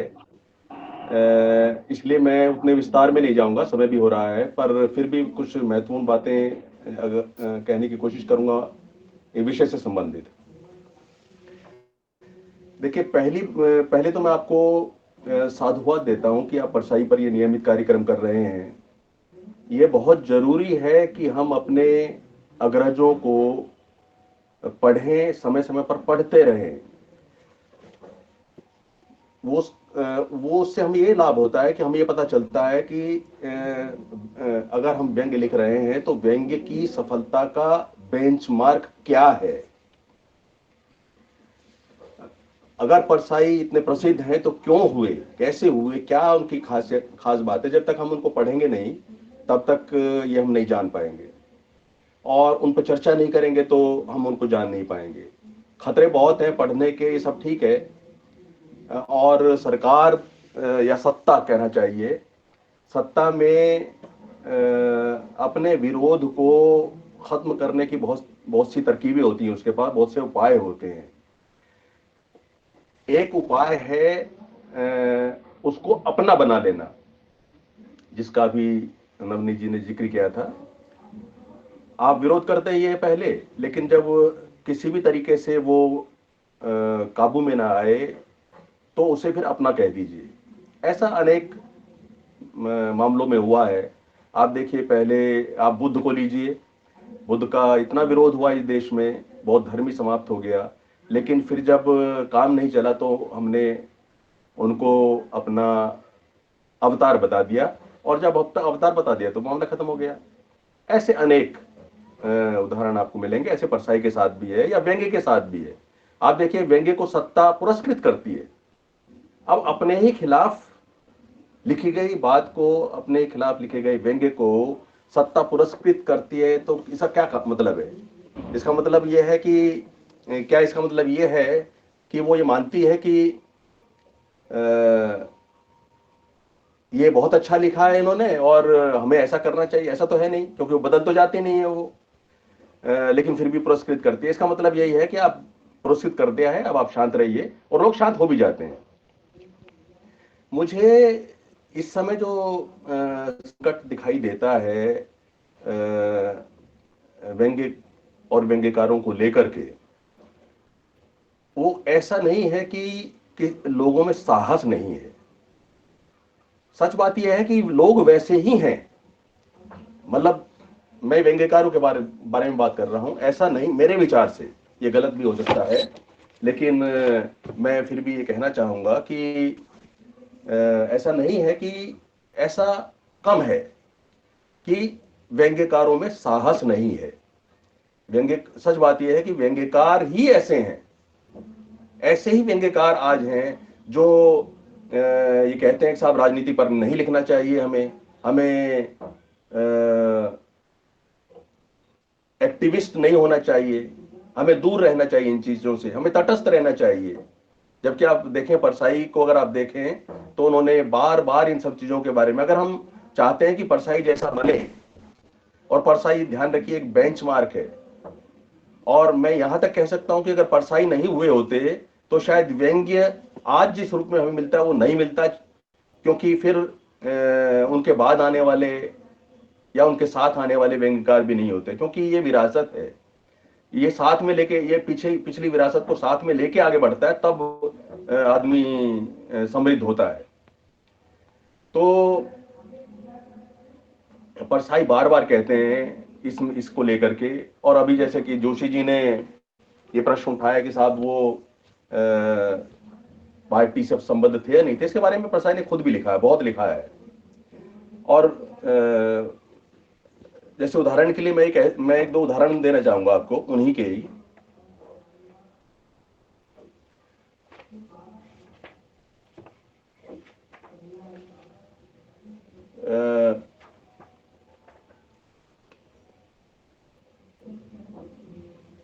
वो लिखते हैं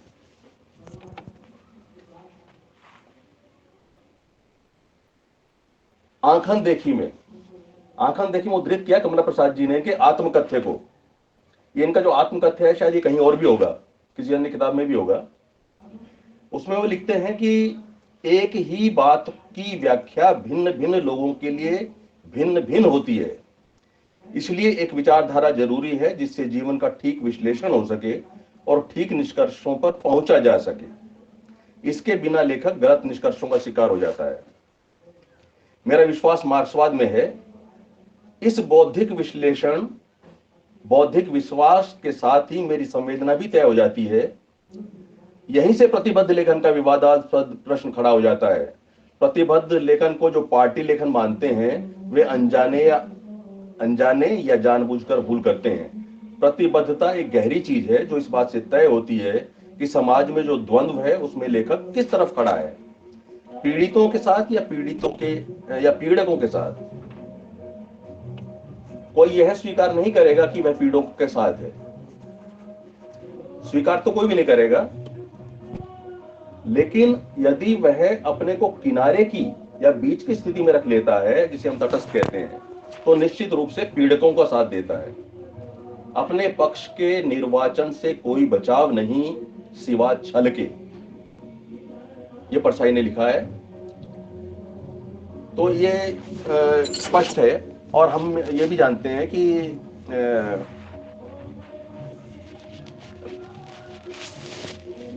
इसीलिए मैं भी बार बार यही कहता हूं कि अगर हम व्यंग्य लिखना चाहते हैं, कितने भी खतरे हों सब भी, फिर भी कोई व्यंग्य लिखना तो छोड़ नहीं रहा। सारे जितने भी व्यंग्यकार हैं, मेरे ख्याल से हजारों होंगे, पुरुषों में तो खास तौर से, वो सब व्यंग्य लिख रहे हैं, लिखते रहेंगे, लिखते भी हैं। तो अगर वो ऐसा चाहते हैं तो उन्हें ये स्पष्ट होना चाहिए कि व्यंग्य असल में होता क्या है। अगर मैं परसाई जी के व्यंग्य लेखन को और उनको व्यंग्य के बारे में कई धारणाओं को थोड़ा संक्षेप में बताऊं, तो मैं ये कहना है, और बार बार इस बात पर जोर देता हूं मैं, कि व्यंग्य जो है उसका जो मुख्य तत्व है वो दृष्टि है। दृष्टि के तीन अर्थ हैं। तीन अर्थों में दृष्टि व्यंग्य का मूल तत्व है। पहला, देखने का तरीका। हम किसी विसंगति को, अन्याय को, अत्याचार को एक खास तरह से देखते हैं, उस तरीके से कहानीकार नहीं देखता, नाटककार नहीं देखता, व्यंग्यकार ही उसे देखता है। वो एक टेढ़ी नजर है, वक्रोक्ति जैसी चीज है, वो एक अलग दृष्टि है। दृष्टि का दूसरा अर्थ है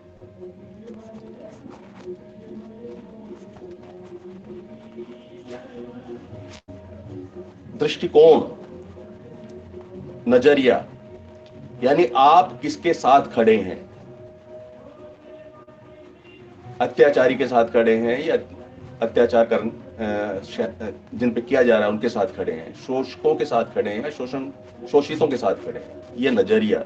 और तीसरा है दृष्टि का अर्थ, वो विजन, यानी आपका क्या कहना है। आप देखेंगे बहुत सारी रचनाओं में, बड़ी बड़ी रचनाओं में भी, प्रसिद्ध रचनाओं में भी ये चीज तो मिल जाती है, स्थितियों को, विसंगतियों को एक अलग तरीके से देखा जाता है, लेकिन और उसमें लेकिन न तो नजरिया है, ना उसमें विजन है कि आप क्या देना, कहना क्या चाहते हैं, इन स्थितियों का हल क्या है। परसाई ने ये सब चीजें कही हैं। परसाई अपने से पूर्ववर्तियों से इसी अर्थ में अलग हैं कि परसाई ने समस्याओं का हल संकेतित किया है। उनके और उन्होंने, ये तो सभी ने बता दिया कि उन्होंने ज्यादातर विषयों पर लिखा है, सभी विषयों पर लिखा है, सभी तरीकों से लिखा है। उनके जो कथ्य हैं वो मुहावरे बन चुके हैं आज। पाप के हाथ में हमेशा पुण्य की पताका लहराती है, तट की खोज में। तिरछी रेखाएं में जिसकी जितनी मुश्किल से शादी होती है, वह बेचारी उतनी ही बड़ी मांग भरती है। ठिठुरता हुआ गणतंत्र में अपनी अर्थव्यवस्था को डेंगू हो चुका है। लेटती है तो उठा नहीं जाता, बिठा दो लुढ़क गई है।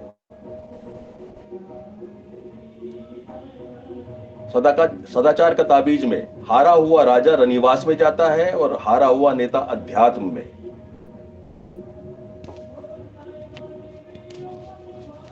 उल्टी सीधी उनकी एक पुस्तक है, उसमें वो जरा वाइफ है ना, उसमें वो लिखते हैं, आजकल किसी के घर भोजन करने से वही सुख मिलता है जो अनाज की स्मगलिंग से।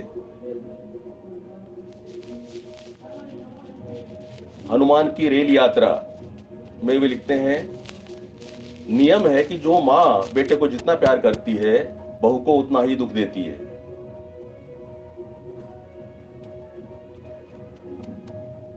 हम हिंदू धर्म के नाम पर अपनी बहन, बेटी और बहू को शताब्दियों से जलाकर उत्सव मनाते रहे हैं।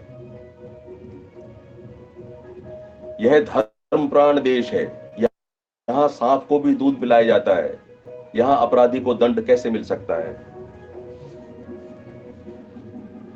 तो मेरा तो यही कहना है कि हमें अपने पूर्वजों को, जिनमें परसाई प्रमुख हैं, जिन्होंने व्यंग्य को कथ्य और शिल्प दोनों ही दृष्टियों से सशक्त स्वरूप प्रदान किया, उन्हें पढ़ते रहना चाहिए, उन पर चर्चा करते रहना चाहिए। इन शब्दों के साथ मैं अपनी बात खत्म करता हूं। मेरा कुछ तकनीकी कारणों से मैं ना तो देख पा रहा हूं किसी को और ना मैं दिख पा रहा हूं, इसलिए अपनी बात खत्म करता हूं। अगर किसी को कोई प्रश्न, कोई जिज्ञासा हो और मैं उसका जवाब दे सकूं तो स्वागत है। बहुत बहुत आभार सुरेशकांत जी, आपने व्यंग्य के मुख्य तत्वों की चर्चा की, दृष्टि की, और दृष्टि के 3 प्रकार पर भी बात की। और एक महत्वपूर्ण बात आपने जो की है, जो रेखांकित करने वाली है, कि अब सरकार भी व्यंग्य को पुरस्कृत करने लगी है, व्यंग्यकार पुरस्कृत होने लगे हैं, तो कहाँ वो लिखेंगे व्यंग्य। और हो भी रहा है कि मैंने कई लोगों को देखा भी है कि जो लोग पुरस्कार हो गए हैं, भाषा भी बदल गई नीचे। अब मैं 1-2-3 मिनट में हमारे आदरणीय जोशी जी का जो एक सवाल था वो बात करके फिर आप लोग का सवाल की जो शंका है वो कर। परसाई जी ने के मित्र और साथी कॉमरेड महेंद्र वाजपेयी थे। पहले परसाई जी के दोस्त थे भवानी प्रसाद तिवारी, वो राज्यसभा सांसद भी रहे, रामेश्वर प्रसाद गुरु, ऐसे कई लोग थे, सवाई मल जैन जो महापौर रहे शहर के, वे लोग समाजवादी थे, संसुपा वाले थे। परसाई जी के साथ जब महेंद्र वाजपेयी जी का साथ हुआ तो महेंद्र वाजपेयी जी ने परसाई जी को बहुत सी किताबें, वामपंथ बेचारे के पक्ष वाली किताबें दी, किताब दी, और परसाई जी ने उनका बहुत गहन अध्ययन किया और उस गहन अध्ययन के साथ साथ महेंद्र वाजपेयी से उनकी बहस होती थी लेकर, और काफी बहस होते हुए लगभग 2-2.5 साल तक वो पढ़ते रहे। वो पढ़ने के बाद हफ्ते में 2-4 दिन ऐसे होते थे कि कॉमरेड महेंद्र वाजपेयी से उनकी बातचीत होती थी और होती थी। उसके बाद जब उनको लगा कि विचारधारा जो मनुष्यता के साथ चलने वाली विचारधारा है इसके, तो उन्होंने कम्युनिस्ट पार्टी का मेंबरशिप स्वीकारी। बहुत संक्षिप्त बता रहा हूँ, इसके और भी बीच में बहुत सी चीजें हैं। स्वीकार ली और लगभग, और वो उनके लेखन में पूरा वैचारिक प्रतिबद्धता दिखने लगी और काफी लंबा सब चीज होने लगा। उसके बाद लगभग 1-1.5 साल के बाद उन्होंने कहीं पढ़ा कि लेनिन बिना कार्ड होल्डर के कम्युनिस्ट हैं, वो कम्युनिस्ट पार्टी के सदस्य नहीं है। तो परसाई जी ने साफ बोला, जब लेनिन हो सकता है बिना कार्ड होल्डर के, तो मैं अपनी सदस्यता वापस होता हूं, और मैं वामपंथ का हो गया, और उन्होंने अपनी सदस्यता वापस ले ली थी। तो ये चक्र है। तो अब उसको हम क्या मानेंगे कि अंतिम दौर में परसाई जी विचारधारा से बहुत प्रतिबद्ध थे और अंत तक रहे, जीवन भर रहे, तो पार्टी के मेंबर नहीं रहे अंत तक। मैं आपको बस बीच में 2-3 साल रहे हैं, जो भी है तो ये है। और अब जो संक्षिप्त में बात कर दी, इसमें विस्तार में बहुत सी बातें हैं, तो मैं उसमें नहीं जाके आज हमारे बीच में जो विमर्श हुआ, राजेंद्र वर्मा जी ने जो अपनी बात रखी, नवनीत शर्मा जी ने अपनी बात रखी, और सुरेश कांत जी ने तकनीकी वजह से पूरी बात नहीं रख पाए, संक्षिप्त में अपनी बात को रखी। इन सबके साथ आपके मन में परसाई जी की लेखन, परसाई जी की विचारधारा और आज जो चर्चा हुई वो सब के बीच में अगर किसी का कोई सवाल हो, और वो रख सकता है। टिप्पणियों में मेरे ख्याल है कि नहीं आई हैं, और मैं इसके लिए हमारे साथी डॉक्टर रमेश तिवारी जी से आग्रह करता हूं कि वो इस चीज की बात को आगे संभालें। धन्यवाद सनी जी। जहां तक प्रश्न और उत्तर का सवाल है, मैं देख रहा हूं, जितना मैंने देखा है चैट बॉक्स में कुछ पूरक बातें आई हैं, लेकिन कोई प्रश्न ऐसा नहीं आया है वक्तव्य को लेकर, या विषय केंद्रित कोई प्रश्न ऐसा नहीं दिख रहा है। तो इसलिए यही मान के चला जाए कि कोई प्रश्न इस तरीके का नहीं है, बल्कि जो भी बातें हुई हैं उससे सहमति जताते हुए कुछ टिप्पणियां हैं। इसलिए प्रश्न उत्तर नहीं है, प्रश्न की यहाँ कहीं लिखा हुआ नहीं है प्रश्न। और चूंकि हम लोगों की ये श्रृंखला चल रही है, तो कोई जरूरी नहीं है, अगर यहाँ प्रश्न नहीं भी है तो बाद में भी आगे कोई प्रश्न आएगा तो हम लोग उस पर बात लगातार जारी रखेंगे। इसी के साथ मैं वापस आपके पास लेके चलता हूँ। धन्यवाद। बहुत बहुत धन्यवाद तिवारी जी। और काफी समय हो गया है, लगभग 6 बज रहे हैं, और मैं आज की गोष्ठी के लिए, आभार प्रदर्शन के लिए मैं श्री टीकाराम साहू जी से आग्रह करता हूं कि साहू जी, जो हमारे आज अतिथि वक्ता हैं, राजेंद्र वर्मा जी, नवनीत शर्मा जी और सुरेश कांत जी, साथ में हमारे जो इसमें बड़े मतलब विद्वान और बड़े व्यंग्यकार हरिशंकर हरि जोशी जी, BL अच्छा जी, प्रभाशंकर उपाध्याय जी, अलका जी, ऐसे तमाम लोग हैं, तो उनके प्रति अपना आभार व्यक्त करें। श्री टीकाराम साहू जी।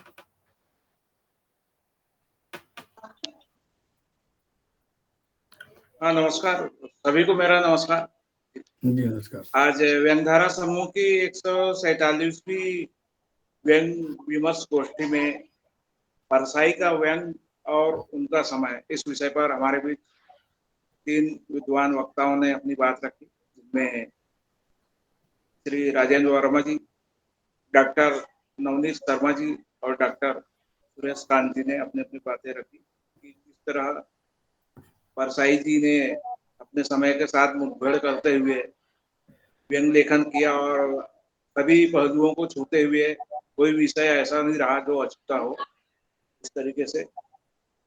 और हमारे बीच कई महत्वपूर्ण बातें हुई और कई नए सदस्य भी हमारे बीच जुड़े, उन सभी का भी बहुत स्वागत है। इसमें है गोविंद कुमार सुमन जी, पीएल अच्छा जी, हरि जोशी जी, पीयू भारद्वाज जी, कमलेश भारद्वाज जी, रिंकी डोगरा जी, शिवम चौधरी जी, अलका अग्रवाल सिटिया जी, चेतना भाटी जी, नीरज मनी जी, डॉक्टर सुरेश कुमार मिश्र उत्तरप जी, हनुमान प्रसाद मिश्र जी, डॉक्टर जयप्रकाश पांडे जी, प्रभा शंकर उपाध्याय जी, राजशेखर चौबे जी, डॉक्टर सेवाराम त्रिपाठी जी, शौकत मीर जी, मीना सिंह जी, कुमार सुरेश जी, अभिजीत कुमार दुबे जी, आप सभी का बहुत बहुत हार्दिक आभार। और महत्वपूर्ण बात यह है कि जिन वक्ताओं ने आज हमें अपने विचारों से परसाई जी को देखने की एक नई दृष्टि दी, उन सभी का बहुत बहुत हार्दिक आभार जी सर। और खासकर संचालन रमेश सैनी जी जो सर्वे सर्वा है और हमें नए नए विषयों को सामने लाकर हमें भी उन सब विषयों के प्रति जागरूक करते रहते हैं, उनका भी बहुत हार्दिक आभार। और डॉक्टर रमेश तिवारी जी जो संयोजक वक्ता सभी की ऑलराउंडर की भूमिका में होते हैं, उनका भी हार्दिक आभार जी सर। नमस्कार। साहू जी आपका हृदय से आभार, चेतना भाटी जी उनका भी हृदय से आभार। और मैं जो अगर धोखे से छूट गए होंगे तो उनका मैं हृदय से बहुत आभार व्यक्त करते हुए खेद व्यक्त करता हूँ। और साथ में आज की गोष्ठी का औपचारिक रूप से समापन की घोषणा करता हूँ। धन्यवाद।